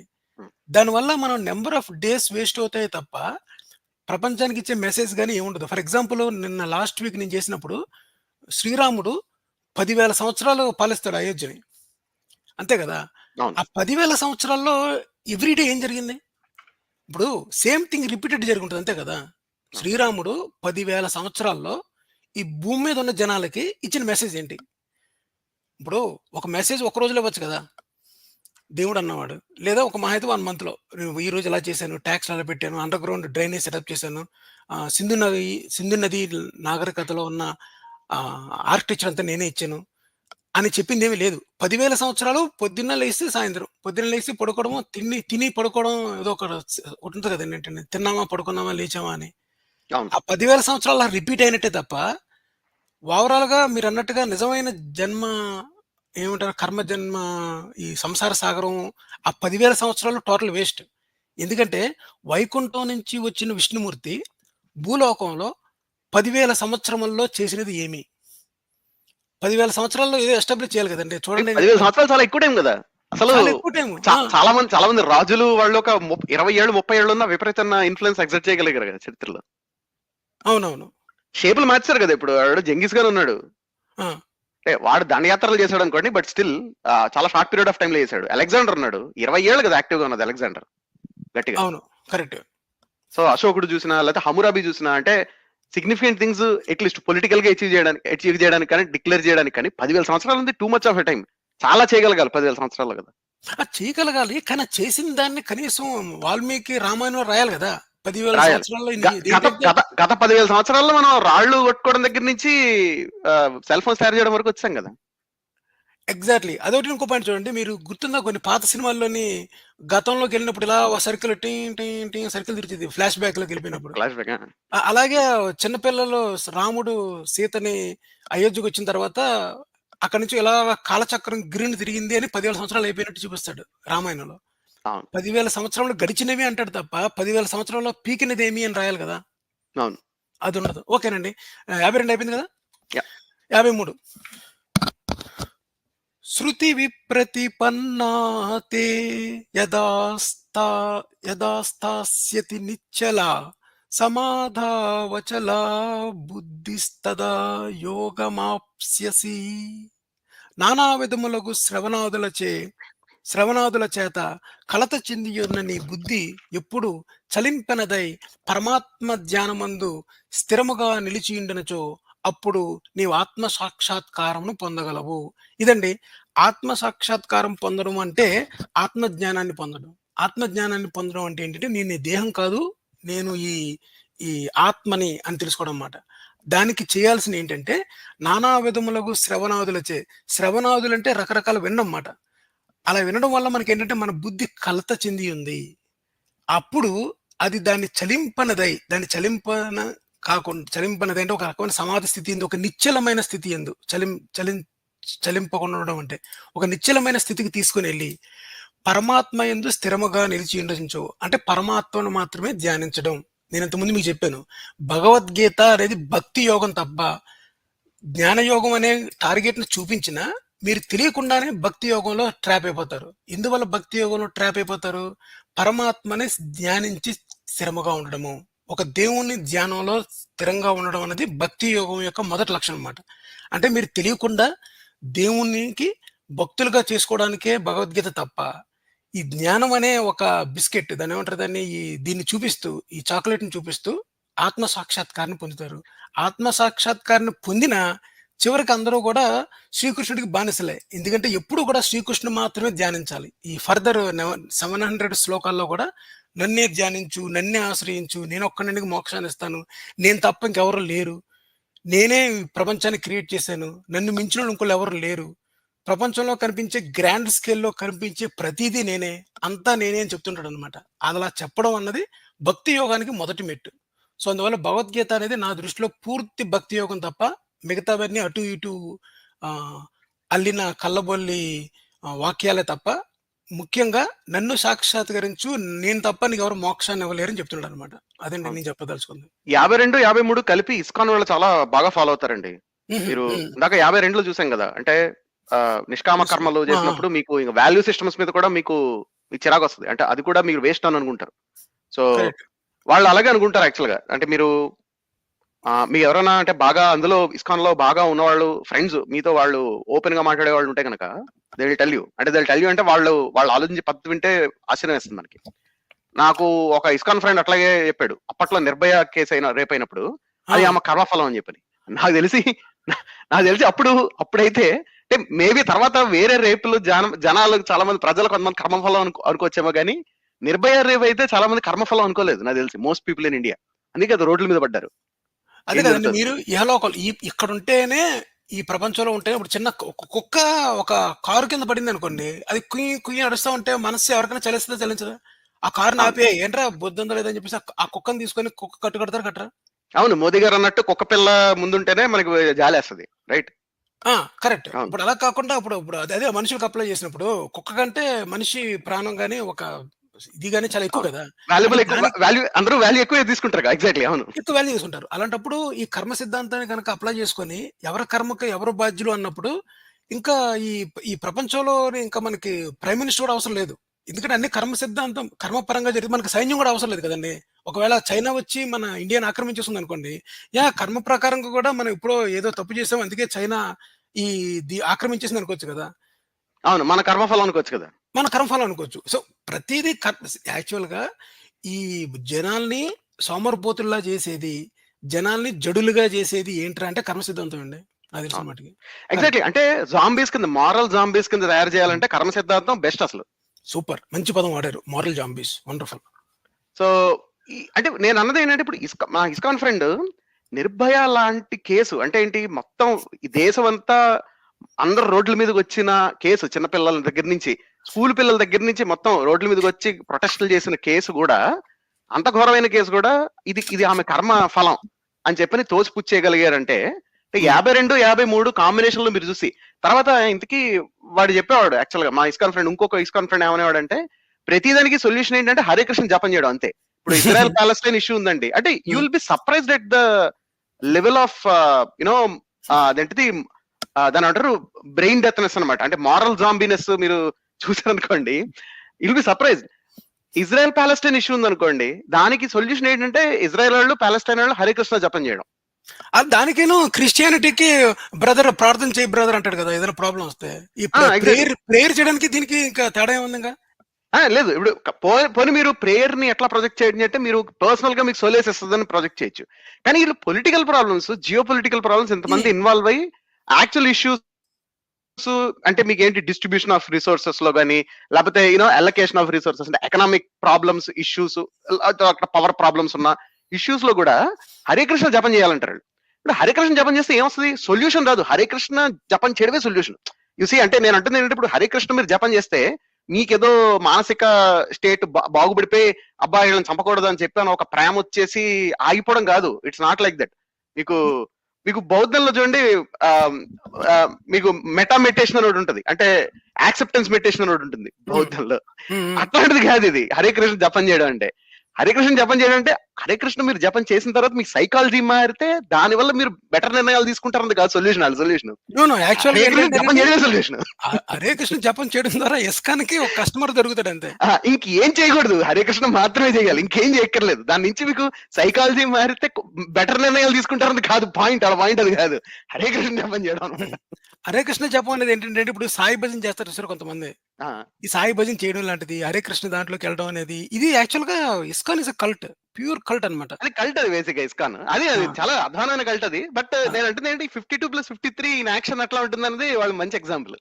కరెక్ట్. బాగా లింక్ చేశారండి. Thank you very much. So, మనం కొద్దిగా ఫాస్ట్‌గా వెళ్దాము. యాహ్! మనం 63 దాకా వెళ్ళాలి కనుక.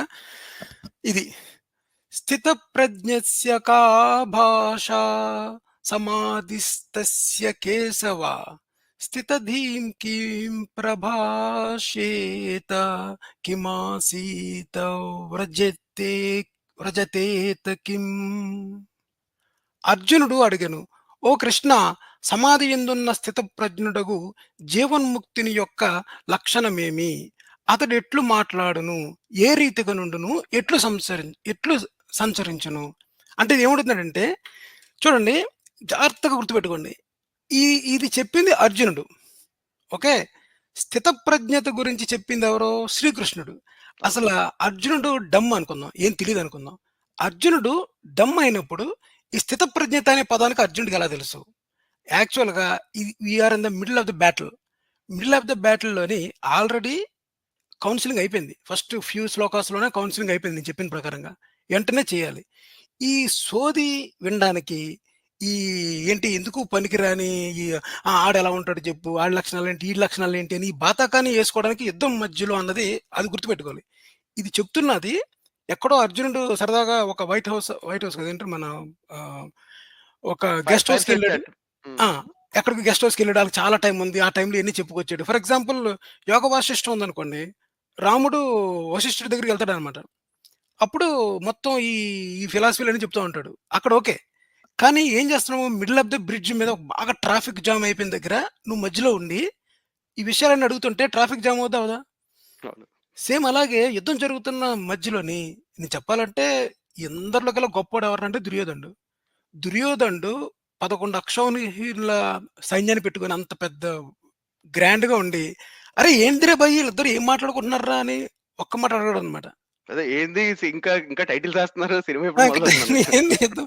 అందులోని యుద్ధం అటు ఇటు బార్డర్ ఉన్నప్పుడు ఈ రథాన్ని తీసుకొని ఎళ్ళిపోయి కరెక్ట్‌గా భీష్ముడు ఆళ్ళందరి ముందు ఆపుతాడనమాట. అంటే ఒక శత్రువు బ్యారియర్ దాటుకొని లోపలికొచ్చేస్తున్నట్టు కదా! వాళ్ళేంటి ఆళ్ళు హాంక్ చేస్తూ ఉంటారు. పీప్ పీప్ అని చెప్పని. కదలండ్రా అని. కరెక్ట్. పోనీ, పోనీ ఎంతసేపు చెప్తాడండి. ఇప్పుడు చూడండి, అర్జునుడికున్న డౌట్స్ అన్నీ తీర్చుకుంటున్నాడు. నేనేదేంటంటే స్థితప్రజ్ఞత అనే పదాన్ని అర్జునుడు ఉపయోగించకూడదు. ఇటువంటి లక్షణాలను స్థితప్రజ్ఞత ఉంటాడని మనకి శ్రీకృష్ణుడు చెప్పాలి. ఇప్పుడు మీరు ఒక గురువు దగ్గరికెళ్లారండి. అతను మీకు కొత్త కాన్సెప్ట్ నేర్పిస్తున్నారు. ఏది మాకేదో ఏదో మీరేమన్నారు థియరీ ఆఫ్ రిలేటివిటీ అని. ఇప్పుడు థియరీ ఆఫ్ రిలేటివిటీ మీకు తెలియనప్పుడు మీరు అడగడంతోనే సార్ థియరీ ఆఫ్ రిలేటివిటీ అంటే ఏంటి అని అడగకూడదు. ఎందుకంటే థియరీ ఆఫ్ రిలేటివిటీ అనేది ఒకటుందని మీకు తెలుసనమాట. దాని గురించి ఎక్కువ తెలుసుకోవాలనుకుంటున్నారు. కానీ స్థితప్రజ్ఞత అన్న విషయాన్ని అడుగుతాడు. ఎవరో అర్జునుడు అడుగుతున్నాడనమాట. ఏమడుగుతున్నాడు? సమాధి యందున్న స్థితప్రజ్ఞుడగు జీవన్ముక్తుని యొక్క లక్షణమేమి? అతడు ఎట్టు మాట్లాడును, ఏ రీతిగా నుండును, ఎట్లు సంచరించును అని అడుగుతున్నాడనమాట. ఇది యాక్చువల్‌గా యూజ్‌లెస్ క్వెషన్ ఇది. ఎందుకంటే ఆ సందర్భంలో అర్జునుడు అడగాల్సిన పని లేదు. చూస్తుంటే ఈళ్ళకి అన్‌లిమిటెడ్ టైమ్ ఉన్నట్టుంది. ఆ టైంలోని మొత్తం అంతా యుద్ధాన్ని ఆపేసేసి ఇద్దరు ఏమంటారు దాని పేరు ఒక ఫిలాసఫీ ఒక వేదాంత చర్చలో పడ్డారండి. ఇది వేదాంత చర్చే కదా! అవును. వేదాంత చర్చలో పడ్డారండి. సో, దీనికి శ్రీకృష్ణుడు ఏం ఆన్సర్ చెప్తాడో చూద్దాం. ఇందులో చెప్పాల్సిందేమి లేదు. ఇది క్వెషన్ అంతే. క్వెషన్‌లో మనం చెప్పాల్సిందేమీ లేదు. ముందుకెళ్ళిపోతాను. స్థిత ప్రజ్ఞత అంటే చూసుకోండి ఒకసారి. స్థిత ప్రజ్ఞ ధీహి అనగా ప్రజ్ఞను లేక బుద్ధిని ఆత్మయందు స్థిరంగా నెలకొల్పిన వాడు అన్నమాట. అది యాక్చువల్‌గా క్వాలిఫికేషన్ అది. అంటే సారీ ఆ క్యారెక్టరిస్టిక్స్ అన్నమాట. ఆ క్యారెక్టరిస్టిక్స్ ఆ స్టేట్ అన్నమాట. ఆ స్టేట్‌కి ఫిజికల్‌గా బయట ఏ లక్షణాలుంటాయని. అదేంటంటే అతని భాష, అతని నివాసము, అతని నడవడిక వీటిని గురించి గోరుచున్నాడు. ఎవరు అర్జునుడనమాట. 55 ప్రజహాతి యదా కామాన్ సర్వాన్ పార్థమనోగతాన్ ఆత్మన్యేవాత్మనా తుష్టః స్థితి ప్రజ్ఞస్తదోచ్యతే. ఒకసారి నన్ను ఇది కొద్దిగా రిపీట్ చేయాలి. నేను రొటేట్ చేయాలి. అటు ఇటు స్కానింగ్ సరిగ్గా రాలేదు. 1 సెకండ్. యాహ్! దీంట్లోనండి అప్పుడు శ్రీకృష్ణుడు చెప్తున్నాడనమాట. ఓ అర్జున! ఎప్పుడు మనుజుడు తన మనస్సునందున్నట్టి కోరికలన్నింటినీ సంపూర్ణంగా వదిలివేయునో మరియు ఆత్మయందే ఆత్మచేత నిర్మల చిత్తముతో నిరంతరము సంతుష్టి పొందుచుండునో అప్పుడాతడు స్థితప్రజ్ఞుడని చెప్పబడెను. అదండి. అప్పుడు అతన్ని స్థితప్రజ్ఞుడని ఎప్పుడు చెప్తామంటే మనం, ఎవరైతే తన మనస్సులోనే ఆత్మనందే ఆత్మచేత నిర్మలమైన ఇక్కడ ఆత్మ అనే కాన్సెప్ట్ తీసేసండి. ఆత్మ అని చెప్తే చాలా కన్‌ఫ్యూజ్ అవుతాం మనం. మనస్సు అని పెట్టుకుందాం. అంటే మన మైండ్‌లో. అప్పుడు ఈ ఈ కాన్సెప్ట్ అర్థం అవ్వడానికి ఉంటది. భగవద్గీత క్రిటికల్ అనాలిసిస్ యొక్క ముఖ్య ఉద్దేశ్యం ఏంటంటే, భగవద్గీతని క్రిటిసైజ్ చేయడం గాదు. భగవద్గీతలో ఉన్న కాన్సెప్ట్స్‌ని అర్థం చేసుకోవడం. అసలు నిజంగా ఈ ఉపనిషత్స్ కాన్సెప్ట్స్ గాని వాటినేం చెప్తున్నాడు? సబ్జెక్ట్‌ని సబ్జెక్ట్ పరంగా అర్థం చేసుకుంటూ అట్ ద సేమ్ టైమ్ దాంట్లో మీరనుకున్నంత సబ్జెక్ట్ లేదు అని చెప్పడమే క్రిటికల్ అనాలిసిస్‌కు ముఖ్య ఉద్దేశం. సో, శ్రీకృష్ణుడు ఏం చెప్తున్నాడు? మనుషుడు తన మనస్సు యందున్నట్టు కోరికలన్నిటిని సంపూర్ణంగా వదిలేయాలి. నేను చాలా సార్లు చెప్పాను మీకు. భగవద్గీతలో బుద్ధిజం యొక్క షేడ్స్ కనిపిస్తాయి. బుద్ధుడి యొక్క ఫిలాసఫీ పైన on top of Buddha philosophy బుద్ధుడు చెప్పిన దాని పైన ఎయ్యాలన్నమాట.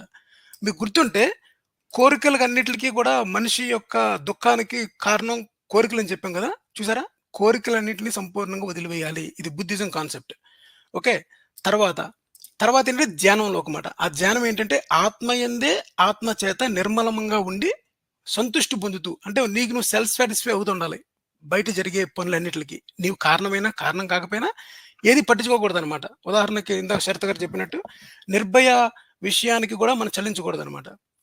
అటువంటి స్టేట్‌లో ఉన్న అతన్ని స్థితప్రజ్ఞత అని చెప్పారు. స్థితప్రజ్ఞతకి నాకున్న అనదర్ థింగ్ నా అనాలిసిస్‌లో అయితే జడుడు అన్నదాన్ని కూడా స్థితప్రజ్ఞత అని చెప్పుకోవచ్చనమాట. ఆ లక్షణాలకి, ఈ లక్షణాలకి పెద్ద డిఫరెన్స్ ఏముండదు. మీరు చెప్పండి. అవునండి. అంటే ఇక్కడ చూడండి, ఇక్కడ కోరికలు వదిలివేయడం అని ఉంది గదా! హ్మ్. ఒకటి. ఇప్పుడు బుద్ధిజంలో ఇప్పుడు కోరికలు వదిలివేయడం అన్నది అంటే నాకు తెలిసి కోరికలు వదిలివేయాలన్నది కాదు కానీ వాట్ ఎవర్ మీకు ఆహ్, ఇవి ఉంటాయి కామ్యకర్మలు, గదా! కామ్యకర్మల కోరికలు అనుకుందాం పోనీ. లేకపోతే ఉన్నప్పుడు బుద్ధుడు మీకు కొన్ని అది ఉంటాయి కదా! 6 fold Nobel path of Buddha ఏదో ఉంటది కదా! అవును. ఇది మన అష్టాంగ మార్గం. అష్టాంగ మార్గం. 8 ఫోల్డ్ సారీ. హ్మ్. 6 ఫోల్డ్ కాదు. హ్మ్. సో, అష్టాంగ మార్గం అనేది ఒక ఏదో practical do it your self type template లాగా బుద్ధుడు ఆఫర్ చేసిందుంది. హ్మ్. మామూలుగా దాన్ని. ఇక్కడ అది ఇక్కడ మోర్ మీరు ప్రాక్టికల్. అది మోర్ ప్రాక్టికల్. ఆ! అది మోర్ ప్రాక్టికల్. అంటే ఈ ప్రపంచంలో నువ్వు బతికేటప్పుడు ఏం చేయాలన్నది. అవును. ఇక్కడ ఏంటంటే ఇక్కడ మీరు చూస్తే ఇక్కడ ఆత్మ ఇక్కడ ఓవరాల్‌గా ఇక్కడ ఇక్కడ ఇక్కడ మోటివేషన్ అన్నది పూర్తిగా మీకు ఆహ్, మోక్షం లభించడం మీద ఉంది. అంటే so, I think that is the difference. అంటే మీరు ఒకే చోట మొదలైన మీరు ఇందాక అన్నారు కదా! ఇది బౌద్ధంకి ఒక రెస్పాన్స్ అని చెప్పని. హ్మ్. బుద్ధుడి అష్టాంగ మార్గానికి ఒక రెస్పాన్స్ అని చెప్పని. ఇక్కడి నుంచి మనకు తెలుస్తది. ఇప్పుడు ఈ స్థితప్రజ్ఞత అని కాన్సెప్ట్ ఎస్టాబ్లిష్ చేసిన తర్వాత దాన్ని ఆత్మకి లింక్ చేసి మోక్షానికి మళ్ళీ కులాన్ని వర్ణాన్ని తీసుకొచ్చి ఎట్లా లింక్ పెడతారన్నది ఈ ప్రాజెక్ట్ అన్నది that is the response to బుద్ధుడి బుద్ధాస్ ఫ్రేమ్‌వర్క్ అన్నమాట. యాహ్! రైట్. కరెక్ట్. తర్వాతండి డీటెయిల్‌గా చదివితే చాలా బావుంటది. You can enjoy it. కానీ మనం మన మన మైండ్ సెట్‌తో రేషనలిస్టిక్ పాయింట్ ఆఫ్ వ్యూ చూస్తే it doesn't make any sense. ప్రతి శ్లోకాన్ని మనం మన స్థితిలో కొట్టిపడేయొచ్చు. కానీ నేను గాని, శరత్ గారు గాని కొట్టిపడేయి తెలుసుకోలేదు. దాంట్లో ఉన్న కాన్సెప్ట్‌ని అర్థం చేసుకుంటూ చెప్పాలి. అందుకనే ప్యారలల్‌గా నడుస్తది 2. విమర్శ నడుస్తది, పొగడ్త నడుస్తది.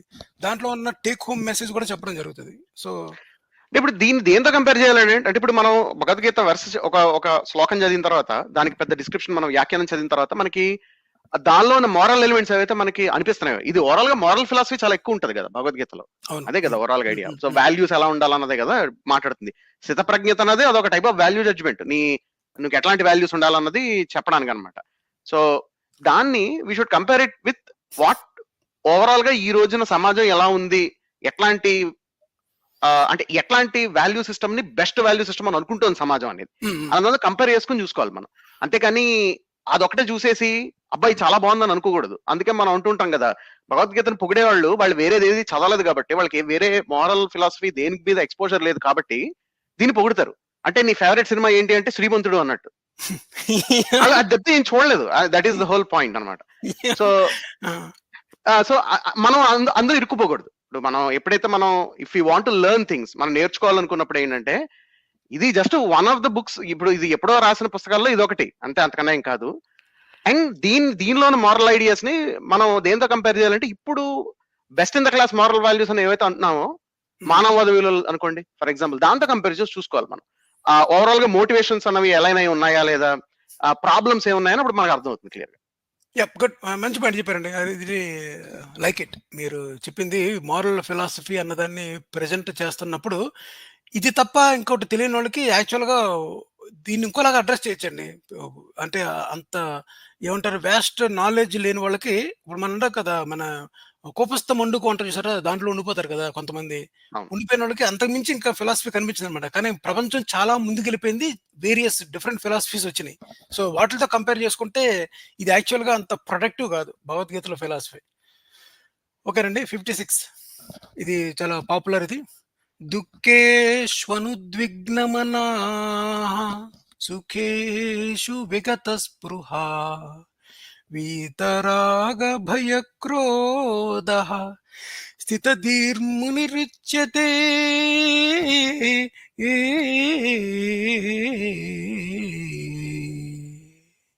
దీనికి శ్లోకం ఎక్కడ చదువుతాండి. దుఃఖములు కలిగినప్పుడు దిగులు చెందని వాడును, సుఖములు కలిగినప్పుడు స్పృహ కోల్పోయిన వాడును, రాగము, భయము, క్రోధము పోయిన వాడు స్థితప్రజ్ఞుడని చెప్పబడను. ఇది భగవద్గీతలో చాలా పాపులర్ శ్లోకం అండి ఇది. స్థితప్రజ్ఞుడి యొక్క లక్షణాలు చెప్పినప్పుడు, ఎటువంటి వాడు స్థితప్రజ్ఞుడు అంటే, ఇవన్నీ పోయినోడు కాదు. ఇవన్నీ ఫిజికల్ లక్షణాలు.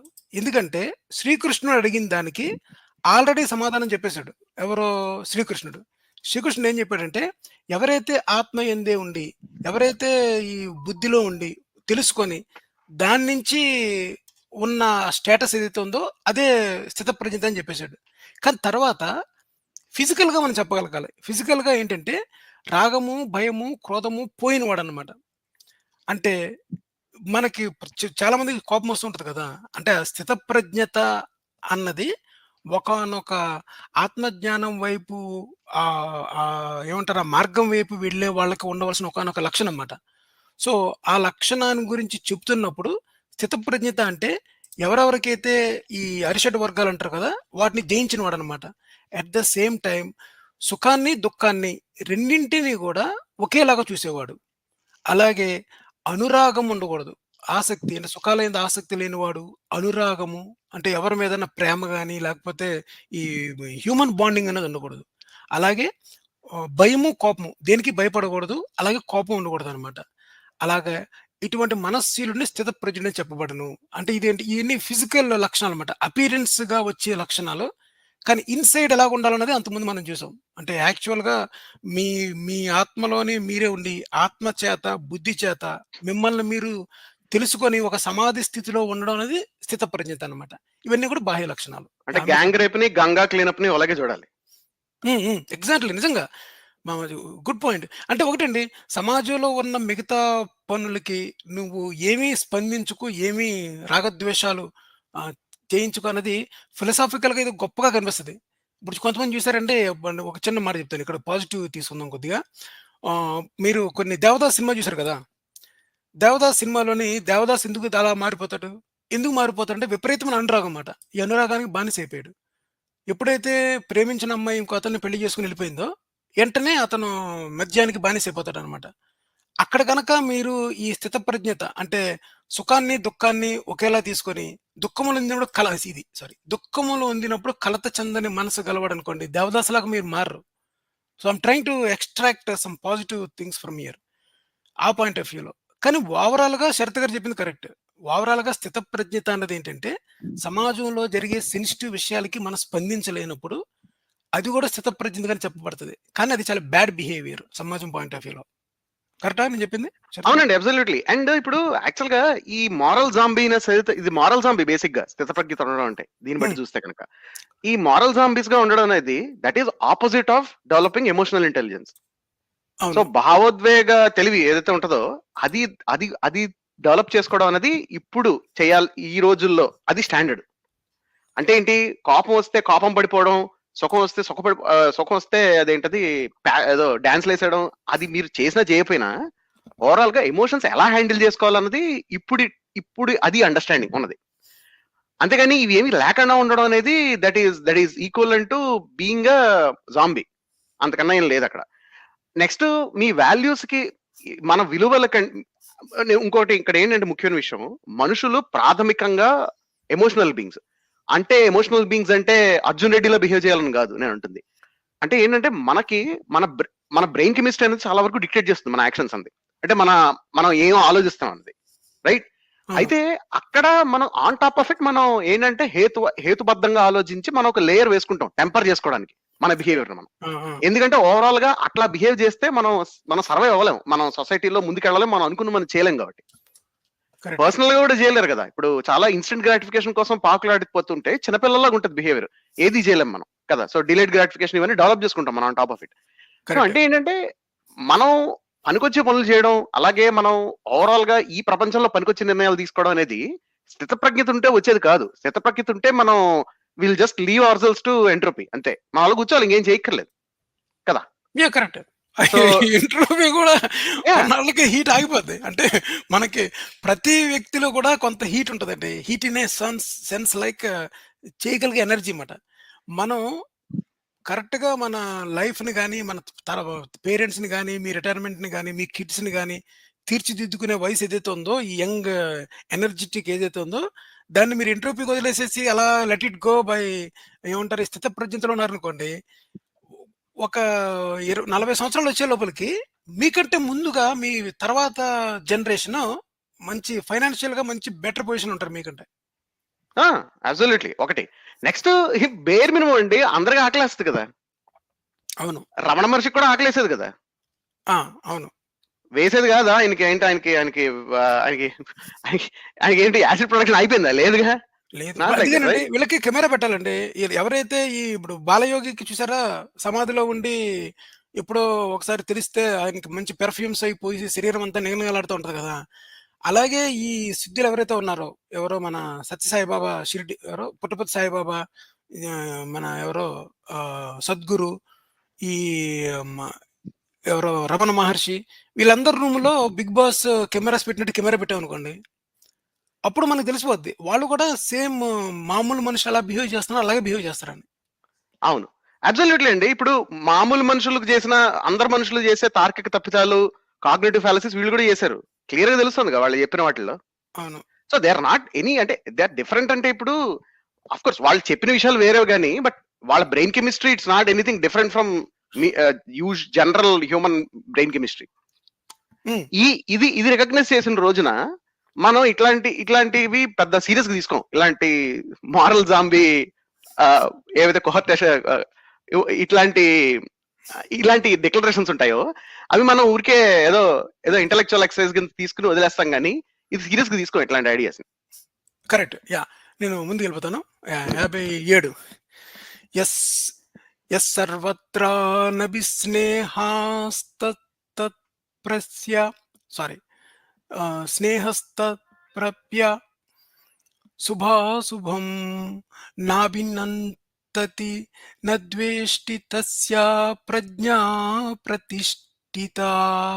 ఒకసారి ఒక మెసేజ్ చేశాను. శ్లోకం వదిలేద్దామండి. సో తాత్పర్యంలోకి వెళ్దాము. ఎవడు సమస్త విషయములందు దేహ బంధు భోగాదుల యందు అభిమానము లేకుండునో ఆయా ప్రియాప్రియములు సంభవించినను సంతోషమును గాని ద్వేషమును గాని పొందకుండునో అట్టి వానిని జ్ఞానము మిగుల స్థిరమైనది యగు అట్టివాడే స్థితప్రజ్ఞుడు. ఈ శ్లోకాలన్నీ కూడా స్థితప్రజ్ఞత కోసం చెప్తాయండి. ఎవ్రీథింగ్ స్థితప్రజ్ఞత. మనకు తెలిసింది ఒక్క ఏది దుఃఖేషు అనుద్విగ్ననాన ఉంది కదా! అదొక్కటే మనకు తెలిసిన శ్లోకం. కానీ స్థితప్రజ్ఞుడి యొక్క లక్షణాలు చాలా ఉంటాయన్నమాట. అందులో ఇదొక లక్షణం. ఈ లక్షణం ఏంటంటే దేహము, బంధువులు, భోగాదుల యందు. దేహం అంటే మన ఓన్ బాడీ గురించి. బంధువు అంటే మన రిలేటివ్స్ అన్నమాట. భోగాదుల యందు అంటే మనం ఈ ఇహలోకంలో అనుభవించే సుఖాలు ఏవైతే ఉంటాయో అవన్నమాట. వీటి యందు అభిమానము లేకుండుట. ఆ విషయాలు ఏంటంట? సమస్త విషయాలు ఎవ్రీథింగ్ లేకుండుట. అలాగే ప్రియాప్రియములు. ఏది ఇష్టము కాదు. ఇదంటే నాకు ఫేవరెట్, ఇది నాట్ ఫేవరెట్ అన్న టైప్‌లో. అలా వచ్చినాను. అదే విధంగా సంతోషం గాని, ద్వేషం గాని. ఇక్కడ సంతోషము అలాగే దుఃఖం కూడా ఉంటదనమాట. అలాగే ద్వేషము గాని పొందకుండుట. అంటే మనకిష్టమైన, ఇష్టం లేకపోయినా సరే, వాళ్ళ చేసే పనుల వల్ల మనం సంతోషం పొందడం గాని, అంటే ఫర్ ఎగ్జాంపుల్ మనకి ఆహ్, ఇప్పుడు గోల్డ్ మెడల్ వచ్చిందనుకోండి రెజ్లింగ్‌లోని వినేష్ పోగట్. మనకు సంతోషం ఉండదనమాట. ఎందుకంటే అది స్థితప్రజ్ఞత లక్షణం. లేకపోవడం అన్నది. సో, ఎవరి మీద ద్వేషం లేకపోవడం గాని, అట్టి వాని జ్ఞానమును మిగుల స్థిరమైనదియగు. అంటే ఆ జ్ఞానము చాలా స్థిరంగా అనమాట. అటువంటి ఎవరైతే ఉన్నారో వాళ్ళ యొక్క జ్ఞానం. అట్టివాడే స్థితప్రజ్ఞుడనమాట. ఇది కూడా స్థితప్రజ్ఞుడి యొక్క లక్షణాన్ని అడిషనల్‌గా యాడ్ చేయడం అన్నమాట. ఇది నా దృష్టిలో అన్ని రిపీటెడ్ అండి. ఇందులో పెద్దగా ఫస్ట్ ఈ శ్లోకం చెప్పాం కదా మనం 56 లేకపోతే ఫస్ట్ శ్లోకం చెప్పాం కదా 55 55 శ్లోకంలో ఏం చెప్పాము 55 56 57 అన్ని అదే చెప్తున్నారు సేమ్ థింగ్. అవును. బేసిక్‌గా అంటే ముందు వరుసలో మనకి ఓవరాల్‌గా ఐడియా ఎస్టాబ్లిష్ చేసి కింద ఇంకా డీటెయిల్స్‌కి వెళ్తున్నారనమాట. రైట్. ఇది వెళ్తున్నారు. గుడ్. సో నెక్స్ట్ 59కి వెళ్దామండి. 58 ఇప్పుడు ఏమైంది? ఓకే. ఇక్కడ ఉన్నట్టు 58కి వెళ్దాం. 58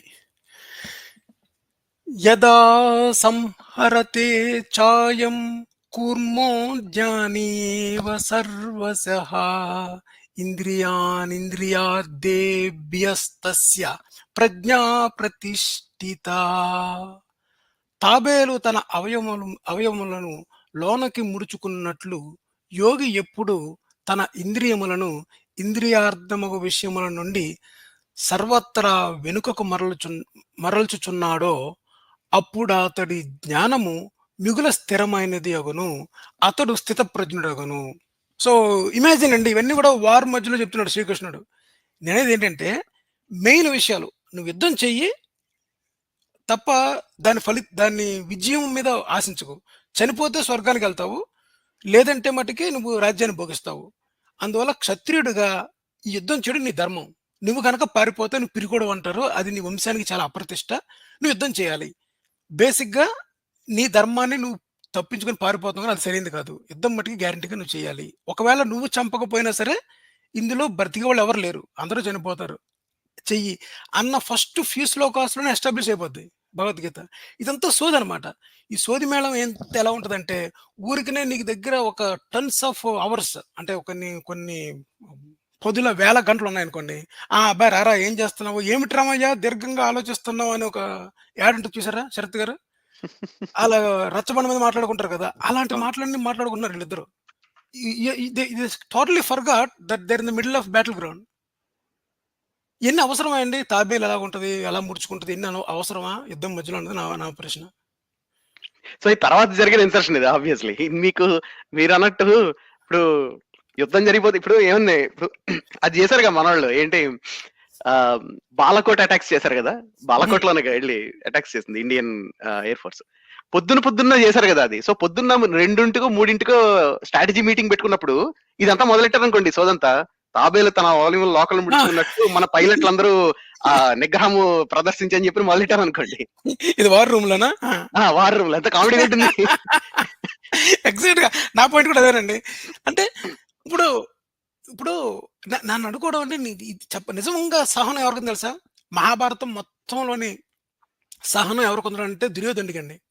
నిజంగా దుర్యోధనుడి హ్యాట్స్ ఆఫ్. వీళ్ళిద్దరూ మధ్యలోకి వెళ్ళి మాట్లాడుకుంటుంటే దుర్యోధనుడు ఒరే ఏంట్రా ఏం మాట్లాడుకుంటున్నారో పాపండి, ఫోన్లే ఇప్పుడు ఏదైనా డిస్టర్బ్ చేస్తే మళ్ళీ ఫీల్ అవుతారు, కాసేపు మాట్లాడుకొని అని చాలా సహనంతో వెయిట్ చేసింది ఎవరంటే దుర్యోధనుడు. అంటే దుర్యోధనుడు గేవ్ హిమ్ ఎనఫ్ టైం, అది నేను చెప్పేది. ఓకే, 58 అయిపోయింది. 59 విషయా వినివర్తంతే నిరాహారస్య దేహినః రసవర్ణం రసోప్యస్య పరం దృష్ట్వా నివర్తతే. సరే అండి, రొటేట్ చేయాల్సి వస్తుంది, బేర్ విత్ మీ. ఇదండి, శబ్దాది విషయములను స్వీకరింపనట్టి జీవునకు ఆ విషయములు తొలుగుచున్నవే కాని వానిని గూర్చిన వాసన పోవుటలేదు. పరమాత్మను దర్శించినచో ఆ వాసనయు విషయములతో పాటు తొలగిపోవను. చాలా ఇంపార్టెంట్ శ్లోకం అనేది. ఇక్కడ వాసన అంటే ఏంటంటే ప్రతి జీవికి కూడా పూర్వజన్మ వాసనాస్ ఉంటాయన్నమాట. పూర్వజన్మ వాసనాస్ అంటే ఏంటంటే అవి ఇంప్రెషన్స్. అంటే ఒక విషయం గురించి మనం బాగా మననం చేయడం ద్వారా ఆ ఇంప్రెషన్ మనలో ఉండిపోద్ది అనమాట. అందుకే చాలా మంది, అంటే ఐఎమ్ నాట్ బయింగ్ దిస్, నేను సబ్జెక్ట్ చెప్తున్నా. ఇక్కడ సబ్జెక్ట్ చెప్తున్నప్పుడు అది నేను నమ్మి చెప్తున్నట్టు కాదు, వాళ్ళు ఏం చెప్తున్నారో మీకు పాస్ చేయడం మాత్రమే. ఈ పూర్వజన్మ వాసనస్ ఏంటంటే ఒక వ్యక్తికి ఎంతో శృంగార అభిలాష, చాలా ఇష్టపడి పూర్వజన్మలో ఉన్నాడు అనుకోండి, అటువంటి ఆసక్తితోనే చనిపోతే అతనికి ఆ శృంగారకాంక్ష కానీ లేకపోతే వాటి మీద శరీరం మీద వ్యామోహం అన్న ఇంప్రెషన్ ఉండిపోద్ది అనమాట. నెక్స్ట్ జన్మించినప్పుడు అతనికి అదే ఇంప్రెషన్తో కంటిన్యూ అవుతాడు. దట్ ఈస్ కాల్డ్ వాసన, పూర్వజన్మ వాసనాస్. కొంతమందికి ఒక ఏదన్నా ఒక దాని మీద ఏదన్నా విపరీతమైన ఆసక్తి ఉంటే, ఆ ఆసక్తి అన్నది, ఆ లక్షణం అన్నది ఇంప్రెషను పురోజనం వాసనలోకి వస్తదన్నమాట. అందువల్ల వాని గురించి వాసన పోవట్లేదు అంటే, వాసన అంటే పురోజన్మ వాసన అని తీసుకోవాలిక్కడ. పరమాత్మను దర్శించినచో ఆ వాసనలనియు విషయములతో పాటు, వాసన అంటే విషయ వాంఛలతోనే వాసన అనే ఇంప్రెషన్ ఉంటదనమాట. ఈ వాసన ఎప్పుడు తొలగిపోతుంది అంటే, ఎప్పుడైతే పరమాత్మ దర్శించినప్పుడు ఈ వాసనలన్నీ తొలగిపోతాయన్నమాట. అంటే ప్యూర్ మన ఆత్మ ఇక్కడికి రావడంతోనే అది జీవుడు అనే ఆత్మలో కొన్ని ఇంప్రెషన్స్ ఉంటాయి. అందుకనే చాలామంది ఇది ఒక శ్లోకం తప్పని చెప్పాను స్టార్టింగ్‌లో. ఎందుకంటే ఆత్మకి వెయిట్ పెరగడం గాని, ఆత్మకి కొత్తగా యాడ్ అవ్వడం గాని ఏమి ఉండదు. ఆత్మ 50 గ్రాములుంటే తర్వాత కూడా 50 గ్రాములు ఉంటదంటారా? తప్పది. ఎందుకంటే అంతకుముందు చేసిన జీవితంలో జన్మలోని మనం చేసిన పనులు గాని, మనకి విషయ వాంఛల మీద ఉన్న విపరీతమైన అభిలాష గాని ఇంప్రెషన్‌గా ఆత్మలో పడుతుందనమాట. అది క్యారీ ఫార్వర్డే వస్తుంది. సో, అందువల్లంటే ఆత్మ changes. It is not weightage. అంటే 50 గ్రాములు, 55 గ్రాములు వెయిట్ కోసం కాదు చెప్పేది. ఆత్మలో ఒకానొక కొత్త లక్షణం యాడ్ అయిందనమాట. అంటే ఆత్మ చేంజ్ అయింది అన్న పాయింట్ అది. So, yeah! దట్స్ ఆల్ అండి. మీరేమైనా యాడ్ చేస్తారా? లేదండి. I think okay. You summarised it yeah! Well. Yes. Good. Next మనం ఒకసారి నేను చదివాను లేదిది. ఆహ్, అయిపోయింది కదా! సో, నెక్స్ట్ ఇంకొకటి ఈ రొటేషన్ తప్పేసింది మళ్ళా. ప్రతి ఆల్టర్‌నేటివ్ పేజ్ రొటేట్ అయిపోయింది. ఇదండి 60. యతతో హ్యాపి యతతో హ్యపి కౌంతేయ పురుషస్య విపశ్చితః ఇంద్రియాణి ప్రమాదీని హరంతి ప్రసభం మనః. ఓ అర్జున, ఇంద్రియములు మహాశక్తివంతములైనవి. ఏలనైనా ఆత్మావలోకనము కొరకు యత్నించునట్టి విద్వాంసుడవు మనుజుని యొక్క మనస్సును గూడి నయ్యవి మనస్సును గూడనయ్యవి బలత్కారముగా విషయములపైకి లాగిపోవచున్నవి. ఏం చెప్తున్నాడంటే, ఇంద్రియాలు చాలా శక్తివంతమైనవి. అవేంటంటే ఆత్మావలోకనం కొరకు యత్నించువంటి విద్వాంసునికి కూడా, అంటే నువ్వు ఆత్మ వైపు ప్రయాణించాలి, ఆత్మజ్ఞానం వైపు ఉండాలి అన్న విద్వాంసుని కూడా మనసు ఏం చేస్తుందంటే బలవత్కారంగా విషయాలపైకి లాక్కుపోతుందనమాట. ఇదే చాలా మంది చెప్తుంటారు. బుద్ధి వేరు, మనస్సు వేరు. మనస్సు వెళ్ళిన ప్రతి చోటకి బుద్ధి వెళ్ళకూడదు. మనం అని చెప్తుంటారు కదా! ఈ ఈ this is also useless philosophy. Everything is controlled by mind. మనకి క్రిస్టల్ క్లియర్ క్లారిటీ ఉన్నప్పుడు ఈ 2 వేరు వేరు విషయాలేం కాదు. బుద్ధి వేరు, మనస్సు వేరు, చిత్తం వేరు అలాగేం ఉండవు. నేను స్మాల్ ఐకి, బిగ్ ఐకి నేను అంటే ఏంటి? అహంకారము. ఈ ఈ సరంజామా చెత్తనంతటిని పట్టుకొచ్చేసేసి ఎక్స్‌ప్లెయిన్ చేసేది ఏదైతే ఉందో అది ఇటువంటిదనమాట. ఏం చెప్తున్నారంటే, ఎంతటి గొప్ప మహాపురుషులైనా సరే, ఆత్మ వైపు, ఆత్మజ్ఞానం వైపు ప్రయాణిస్తున్న వాళ్ళెవరైతే ఉన్నారో, వాళ్ళని మనస్సు బలత్కారంగా విషయ వాంఛల పైకి తీసుకెళ్ళిపోతుంది. కనుక కొద్దిగా జాగ్రత్తగా ఉండని చెప్తున్నాడంతే. నేను మీ అవసరం 62, 63లో పడతది. సో, నేను ఇయన్నీ ఈటిల దగ్గర ఇంక అవసరం లేదు మనకి. నెక్స్ట్ 61. తాని సర్వాణి సంయమ్య యుక్త ఆసీత మత్పరః వసేహి యస్యేంద్రియాణి తస్య ప్రజ్ఞా ప్రతిష్ఠితా. అట్టి ఇంద్రియములన్నింటినీ చక్కగా వశపరుచుకొని సాధకుడు మనస్థిరము మనస్ మనస్థిరత్వము అంటే సమాధి గలవాడయందే ఆత్మయందే ఆసక్తికరమైన మనసు కలిగి ఉండవలెను. ఏలనన ఎవని ఇంద్రియములు స్వాధీనమందుండునో అతని జ్ఞానమే సుస్థిరమై వెలయును. అంటే ఇక్కడ ఎవరి ఆత్మ సుస్థిరమై వెలయగలదంటే, ఎవరైతే ఇంద్రియాలన్నింటినీ వశపరుచుకొని, అంటే ఇంద్రియాలు ఎప్పుడు మన కంట్రోల్‌లో ఉండవు. ఎందుకుండవు అంటే మనస్సు రకరకాల వైపుకి తీసుకెళ్ళిపోతూ ఉంటదనమాట. సో, దీనికి చాలా ఎగ్జాంపుల్స్ ఇస్తారు. అంటే మనం ఎక్కడికన్నా ఒక కాలేజ్‌కెళ్ళామనుకోండి. కాలేజ్‌కెళ్ళినప్పుడు మనం మెయిన్ ఏంటి? మన గ్రాడ్యుయేషన్ కంప్లీట్ చేయడము, ఎగ్జామ్స్ రాయడము, ఆహ్, మన కోర్స్ కంప్లీట్ చేయడం అన్నమాట అది. అలా కాకుండా అక్కడున్న అందమైన అమ్మాయిల చుట్టూ, లేకపోతే అక్కడున్న బ్యాచెస్‌తో జాయిన్ అయ్యి, ఈ మనేంటి ఎక్కువ ఏంటి మన మందు లేకపోతే ఫుడ్డు, ఎంజాయ్ చేయడము, బైక్ రైడింగ్ ఈట్ల వల్ల మనస్సు లాగుతుంటదనమాట. అందరికీ కూడా ఆటిల మీదే ఉంటది. అమ్మాయిలనుకోండి మేకప్స్ గాని, లేతే అబ్బాయిలు ఎవరన్నా చూస్తున్నారా అని చూసుకోవడం. అవన్నీ మానేసి, మన స్థిరమైన బుద్ధితోని మనం ఈ మన గ్రాడ్యుయేషన్ ఎలా కంప్లీట్ చేయాలన్నది గోల్ అనమాట. సో, మోక్షం అనేది కనుక గోల్ అయితే, మనం ఆత్మ యందు మాత్రమే స్థిరమైన బుద్ధిని కలిగించి, మన ఇంద్రియాలన్నిటిని వశపరచుకోవడం మాట. సో, సబ్జెక్ట్ పరంగా అయితే, మనం వెళ్ళవలసిన దిశ ఏదైతే ఉందో, ఆ జ్ఞానం వైపు వెళ్ళడానికి ఇంద్రియాలని కంట్రోల్‌లో పెట్టుకోవడం అన్నది మాత్రమే ఇక్కడ మెయిన్ గోల్ అనమాట. అప్పుడు మాత్రమే జ్ఞానం చాలా స్థిరమై ఉంటదన్నమాట. సుస్థిరంగా ఉంటది. అంటే అతని జ్ఞానం సుస్థిరంగా ఉండడం కాదు. మన బుద్ధి, మన ఇంద్రియాలన్నీ మనం మనస్సుని గనక స్థిరంగా ఏర్పరుచుకుంటే, మన గోల్‌ని మనం అచీవ్ చేయగలుగుతాం. అది 61. సో, సో మన లాస్ట్ ఈ 2 చాలా important shlokas. Very, very important. ఈరోజు ఎండింగ్ అనమాట. ఈ 2 శ్లోకాలు చెప్పుకున్న తర్వాత కొద్దిగా డీటెయిల్డ్‌గా అనాలిసిస్ ఉంటది. దీని తర్వాత మనం కాల్స్ తీసుకుందామండి. జాయతో విషయాన్ పుంసః సంగస్తేషూపజాయతే సంగాత్ సంజాయతే కామః కామాత్ క్రోధోభిజాయతే క్రోధాత్ భవతి సమ్మోహ సమ్మోహాత్ స్మృతివిభ్రమః స్మృతిభ్రంశాత్ బుద్ధినాశో బుద్ధినాశాత్ ప్రణశ్యతి బుద్ధినాశాత్ ప్రణశ్యతి. విషయ వాంఛలను గురించి సదా మననము చేయువానికి వాని యందు అనురాగం అధికమై అది కామముగా మారి చివరకు క్రోధమగును. క్రోధము వలన అవివేకము కలుగును. దాని ఫలితముగా మనుజుడు బుద్ధిని కోల్పోయి చివరికి అధోగతి చెందును. ఇదండి. నేను ఇది కావాలని చదివాను ఈ తాత్పర్యం. ఈ తాత్పర్యం is more popular from Ghantasala గారి ఇది. సో, నేను ఇందులో తాత్పర్యం చూద్దాం ఒకసారి ఎలా ఉంటదో. One of the 2 important shlokas Bhagavad Gita. ఇది నేను చెప్పింది. మన బుద్ధిజం యొక్క షేడ్స్ కనిపిస్తాయని చెప్పాను కదా! ఇక్కడ విషయ వాంఛలను గురించి సదా మననం చేయడం అంటే ఏంటంటే, కోరికల వైపు ప్రయాణించడం మాట. సో, కోరికల వల్లనే మన జీవితం సర్వనాశనం అయిపోతుంది.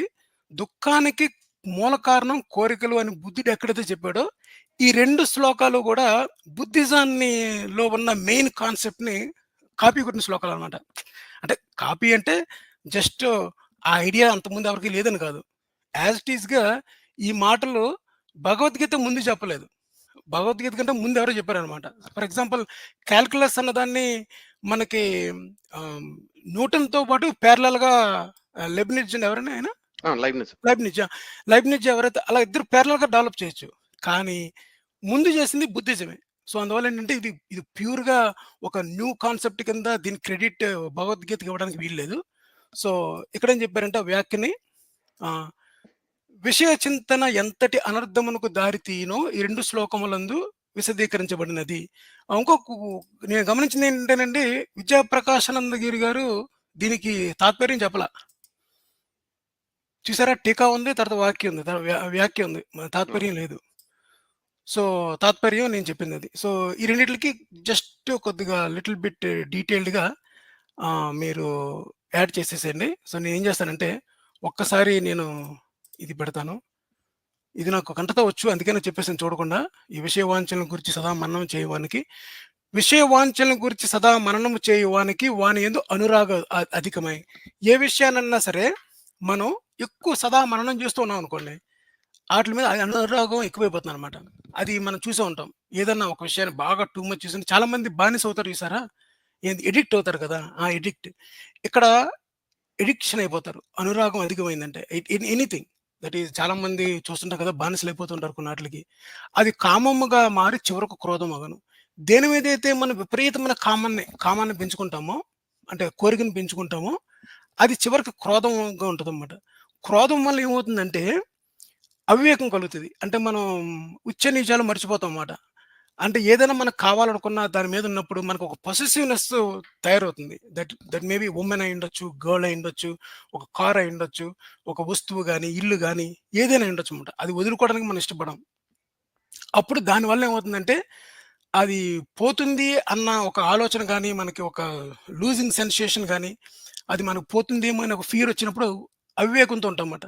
దానివల్ల ఏమవుతుందంటే జ్ఞాపక శక్తి నశించి, జ్ఞాపక శక్తి అంటే ఏంటంటే మనకి బుద్ధి ద్వారా ఇప్పటి వరకు ఉన్న మనకి మెచ్యూర్డ్ ఐడియాలజీ ఏదైతే ఉందో, ఆ మెచ్యూర్డ్ కాన్సెప్ట్, అండర్‌స్టాండింగ్ ఉందో అదన్నీ మనం మర్చిపోతామాట. మర్చిపోయి కోపంలో మనం చాలా దారుణమైన నిర్ణయాలు తీసుకుంటాం. ఇందువల్ల ఒక వస్తువు మీద గాని, ఒక మనిషి మీద గాని విపరీతమైన అనురాగము, కామము ఉండడం వల్ల. ఎందుకంటే మనం 24 గంటలు దాని గురించి ఆలోచిస్తున్నాం. దాని ఫలితంగా చివరికి మనిషికి ఏమవుద్దంటే బుద్ధిని కోల్పోయి చివరికి అధోగతి చెందుతాడనమాట. So, this is one kind of a good shlokas ఈ 2 6ను అసలు 62, 63 స్లో శరత్ గారు దీని మీద మీ కామెంటరీ చెప్పేసండి. మనం కాల్స్ తీసుకుందాం. మన గీతమ గ్రంథం ఉంది కదండి, ఇది విజయ ప్రకాశానంద స్వామి గారు రాసింది. అవును. అందులో 273 పేజ్ మీరు తీసారనుకోండి, మీ హ్మ్. దగ్గర ఉన్నది. ఓకే. దీని తర్వాత పేజ్. 272 ఓకే. ఇది మన దగ్గర దీనిలో ఐ ఒకసారి థింక్ రొటేట్ చేయాలనుకుంటున్నారు ఇది. ఆ! మీరు మూడో పారా ఉంది కదా, ధ్యాయతో విషయాన్ అవును. అని ఆయన చూడండి. ఆయన యాక్చువల్‌గా చూడండి, ధ్యాయతో విషయాన్ అని దాని గురించి ఏం రాశారన్నది ఆయన. ధ్యాయతో విషయానని ఇచ్చట ఒక విశేషం కలదు. అది ఏంటంటే, ధ్యానం అనేది ఒక కొత్త విషయం కాదు. అది ప్రాపంచిక జనులందరికీ అభ్యస్తమైంది. కానీ వారు దృశ్య విషయములను ధ్యానించుచున్నారు, భగవంతుని ధ్యానించుట లేదు. ఇదియే భేదం. కాబట్టి ఇప్పుడు దైవ ధ్యానము నేర్చుకొనవలసి ఉండినచో, ఏ ఏకాగ్రత, ఏ ఆసక్తి పూర్వం విషయము భోగములందు ఉండి ఉన్నదో దాన్ని దైవమునకు తిప్పిన చాలును. కొత్తగా చేయవలసినది ఏమీ లేదు. అత్తరి అది మోక్షము. అది మోక్షానికి దారితీస్తుంది అంటారు కర్తామలం ఉంటే. ప్రహ్లాదుడు ఇలాంటి వరం నుంచే నారాయణుడి కోరి ఉండెను అని చెప్పి కింద భాగవతానికి రిఫరెన్స్ కూడా ఇచ్చారు ఈయన. అవును.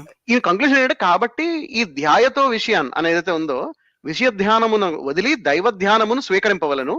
మోహమని చెప్పక సమ్మోహనమని చెప్పవలను. భ్రమ అని చెప్పక విభ్రయమని చెప్పుట వలను. నశ్యతి అని చెప్పక ప్రణశ్యతి అని చెప్పుట వలను. ఆయా వస్తువుల యొక్క క్రియల యొక్క ఆధిక్యత వెల్లడించినట్లయినది. ఇక్కడ వీళ్ళు అంటుంది ఏంటంటే, ఇప్పుడు ఇది మీరు ధ్యాయతో విషయాల్లో మీ మీ ఫ్యాకల్టీస్, మెంటల్ ఫ్యాకల్టీస్ అని దేని మీద పెడుతున్నారని కూడా రాస్తున్నారు. దృశ్య విషయాలు అంటే ఏమిటి? మాయ అంటారు కదా, అద్వైతంలో మాయ అని దేన్నైతే అన్నాడు, ఆ విషయాల మీద దృష్టి పెట్టి దాని గురించి చింతన చేయడం, అంటే దాని గురించి ఆలోచించడం. ఇట్స్ లైక్ ఫిలాసఫీ కదా అంటే. అండ్ ఓవరాల్ దాని మీద ఇంటలెక్చువల్ యాక్టివిటీ ఏదైతే చేస్తామో అది చేయకూడదని చెప్పని అంటుంది. అది కాకుండా భగవంతుని ధ్యానించాలని చెప్పని.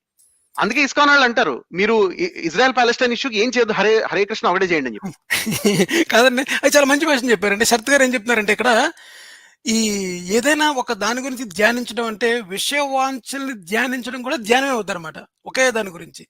ఇక్కడ నేను ఇంకో విషయం చెప్తాను. పాజిటివ్ కాదు అంటే, యాక్చువల్గా దీనికి కౌంటర్గా ఇప్పుడు మనకి గోల్డ్ మెడల్ రావాలని అనుకోండి, ఒక లాంగ్ జంప్లో కానీ హై జంప్లో కానీ ఆ అథ్లెట్ ఎప్పుడు కూడా ఇంకా ఎప్పుడు కాన్సన్ట్రేషన్ దాని మీద ఉంటుంది అనమాట. ఎలాగ మనం లాంగ్ జంప్ అంటే మనం గోల్డ్ మెడల్ వరల్డ్ రికార్డ్ని ఎలా బ్రేక్ చేయాలన్నది. సో అది నిరంతరం ఒకే విషయాన్ని ధ్యానించడం అనమాట. అంటే అది ఒక పరిపక్వతని, ఒకనొక అట్మోస్ట్ ఏమంటారు దాన్ని, ఒక పర్ఫెక్ట్నెస్ దగ్గరికి తీసుకెళ్తుంది అనమాట మీకు. అంటే ఇప్పుడు అంటే ఈ రోజుల్లో అంటే భగవద్గీత రాసిన రోజుల్లో మైండ్ ఫీలింగ్స్ అది పాథలాజికల్ గా కూడా ఉండొచ్చు. అంటే మనసు యొక్క రుగ్మతల గురించి తెలియదు, అంతా ఒకటే అనుకున్న టైప్ లో రాసిందే ఇది. ఇదే కాదండి, దాదాపు నాకు తెలిసి ఒక 18వ శతాబ్దం వరకు రాసిన చాలా ఫిలాసఫీలో, అంటే ఫిలాసఫీ ఆఫ్ మైండ్ ఎవరైతే రాశారో వాళ్ళంతా ఇలాగే రాసిందే. తర్వాత మనకి సిగ్మండ్ ఫ్రాయిడ్ వచ్చిన తర్వాత వీళ్ళు వచ్చాక మారింది. అది పద్ధతి మారి, మైండ్ అన్నది హెల్దీ కండిషన్ లో ఉంటుంది, దానికి పాథాలజీ కూడా ఉంటది. అంటే దానికి డిసీజెస్ కూడా, రుగ్మతలు కూడా ఉంటాయి. మానసిక రుగ్మతలు అన్న సెపరేషన్ అన్నది స్టార్ట్ అయింది. కాబట్టి ఇప్పుడు చూడండి, ఇప్పుడు ధ్యానతో విషయాన్ని అన్నది మీరు ఫోకస్ అంటున్నారా, అబ్సెషన్ అంటున్నారా? Focus is good, focus obsession is bad కదా. కరెక్ట్. నేను ఫోకస్ అన్నాను, కానీ నేను చెప్పేది ఏంటంటే, ఒక దాని మీద ఫోకస్ చేసినప్పుడు అథ్లెటిక్ ఎగ్జాంపుల్ ఇచ్చినప్పుడు ఒకటి, అలా కాకుండా చాలా మంది ఇప్పుడు పోర్నోగ్రఫీని చూస్తున్నారు అనుకోండి, దానికి ఒక టైప్ ఆఫ్ అబ్సెషన్, అంటే దాని మీద పడిపోయి ఇంకంతా అదే అనమాట. ఇంకా దాంట్లో ఉండిపోతారు అనమాట. అది ఒక రకమైన బానిస అవడం లాంటిది, అంతే కదా. Obsession leads to pathology. ఇప్పుడు ఓసిడి అంటారు కదా, అబ్సెసివ్ కంపల్సివ్ డిజార్డర్ అనేది ఒక అండర్స్టూడ్ సైకియాట్రిక్ కండిషన్ కదా. అలాగే కొంతసార్లు ఈ అబ్సెసివ్నెస్ కి యాంగ్జైటీ డిజార్డర్స్ రావచ్చు, లేకపోతే ఒక్కోసారి ADHD కూడా రావచ్చు, attention deficit hyper activity disorder, hyper focus కూడా అయిపోవచ్చు, యూనో అది లింక్ ఉండొచ్చు. అంటే ఏంటి నేను అంటుంది, ఇవేమి రెగ్యులర్ స్టేట్స్ ఆఫ్ మైండ్ కాదు, అది నేను అంటుంది. ఇవి these are we understand today as these are pathologies of the mind. ఇవి అందుకని సైకియాట్రిస్ట్ దగ్గరికి వెళ్తారు. అబ్సెసివ్ గా ఉండిపోయి వాళ్ళు వేరే పని చేయలేకపోతున్నారు అనుకోండి, దెన్ దట్ ఈస్ ఇది వరకు ఏం చేసేవాళ్ళు అంటే ఇంకో ఇట్లా కౌన్సిలింగ్ ట్రై చేసేవాళ్ళు. భగవద్గీత చదివితే మారదు. అంటే మనకి అర్థమైన విషయం ఏంటంటే అబ్సెషన్ అనేది అంటే బ్రెయిన్ కెమిస్ట్రీ అనేది అంటే బ్రెయిన్ కెమిస్ట్రీకి మన ఆలోచన ద్వారానికి సంబంధం ఉంటుందన్న ఆ రికగ్నిషన్ చేయడం ఒకటి, యూనో సైంటిఫిక్ గా. నెంబర్ 1. నెంబర్ 2 ఏంటంటే బ్రెయిన్ కెమిస్ట్రీ ఏది నార్మల్ గా ఉన్నట్టు, ఏది డిఫరెంట్ గా ఉన్నట్టు. అబ్నార్మల్ అనుకోండి, డిఫరెంట్ అనుకోండి, ఇప్పుడు న్యూరో డైవర్జెన్స్ అంటున్నారు. బట్ ఏదైతే మీడియం మోస్ట్ బ్రెయిన్ కెమిస్ట్రీ కాకుండా ఏదైతే డిఫరెంట్ గా ఉంది, దానివల్ల మన ఆలోచన ద్వారా కానీ బిహేవియరల్ గానీ మనం మనం మనం మనం చేయలేకపోతున్నాం, అంటే మనం పార్టిసిపేట్ చేయలేకపోతున్నాం అన్నది ఉంటే అది యూజువల్ గా పాథాలజీ కింద తీసుకుంటారు. ఇప్పుడు మనకి శశి గారు అడిగారు ఫోకస్ కి అబ్సెషన్ కి చాలా థిన్ లైన్ కదా అని, కానీ వెల్ డిఫైన్డ్ లైన్ అది. It is a well defined line. దాని బేసిస్ మీద మనకి ఐడెంటిఫై చేస్తారు అది అబ్సెసివ్ కంపల్సివ్, అది అబ్సెసివ్ డిజార్డర్ ఉందా లేదా, OCD అనుకోండి. అబ్సెషన్ అన్న ఒక క్వాలిటీ ట్రైట్ అనేది ఎలాంటి పాథాలజీస్ మ్యాప్ అవుతుంది అన్న దానిలో there are diagnostic manuals. So the line is not that thin, but it is well defined. I think that is more important. Thin అయినా కాకపోయినా it is well defined line. So which is good. So ఇప్పుడు so point ఏంటంటే ఒకప్పుడు మనసు ఎలా ఆలోచిస్తుంది అన్నది పూర్తిగా ఇట్లాంటి ఐడియాస్ తో నిండి ఉండొచ్చు. ఇట్లా భగవద్గీత కానీ ఇంకా అదర్ లిటరేచర్ అయితే ఉందో, దాదాపు 17వ శతాబ్దం 18వ శతాబ్దం వరకు మీరు చూసుకున్న లిటరేచర్ లో రిలీజియస్ లిటరేచర్ తీసుకోండి, నాన్ రిలీజియస్ గా రిలీజియస్ సంబంధం లేకుండా తీసుకున్న లిటరేచర్ చూసినా సరే ఈ ఈ డిమార్కేషన్ అనేది ఉండదండి. Healthy brain, healthy mind, brain chemistry problem ఉండడం, దానివల్ల మైండ్ పాథాలజీస్ రావడం అనే డిస్టింక్షన్ అనేది లేదు. చాలా సార్లు చూడండి, అందుకనే మానసిక రుగ్మతలు ఉన్న వాళ్ళకి దెయ్యాలు పట్టాయని అనుకునేవాళ్ళు. అందుకనే because they did not understand. ఇప్పుడు చెయ్యి ఎట్లాగైతే అంటే జస్ట్ లైక్ ఇప్పుడు మంచి చెయ్యి పని చేయని చెయ్యి పాథలాజికల్ హ్యాండ్ ఉంటుందని, ఇన్ఫెక్షన్స్ హ్యాండ్ ఉంటుందని రికగ్నిషన్ ఇప్పుడు వచ్చింది కదా మనుషులకి, కానీ మైండ్ విషయంలో రాలేదు. అది దానికి టైం పట్టింది.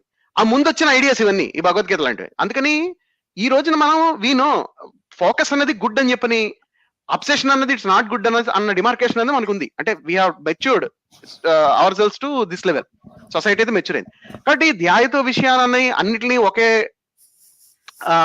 బకెట్ లో వేయడం, అలాగే ఏంటంటే దృశ్య విషయాలని ధ్యానించడం అనేది అది అది అది that is the path to destruction అని అనడం అనేది it is a very extreme way of saying, అంటే ఇస్ వెరీ ఎక్స్ట్రీమ్ క్లెయిమ్.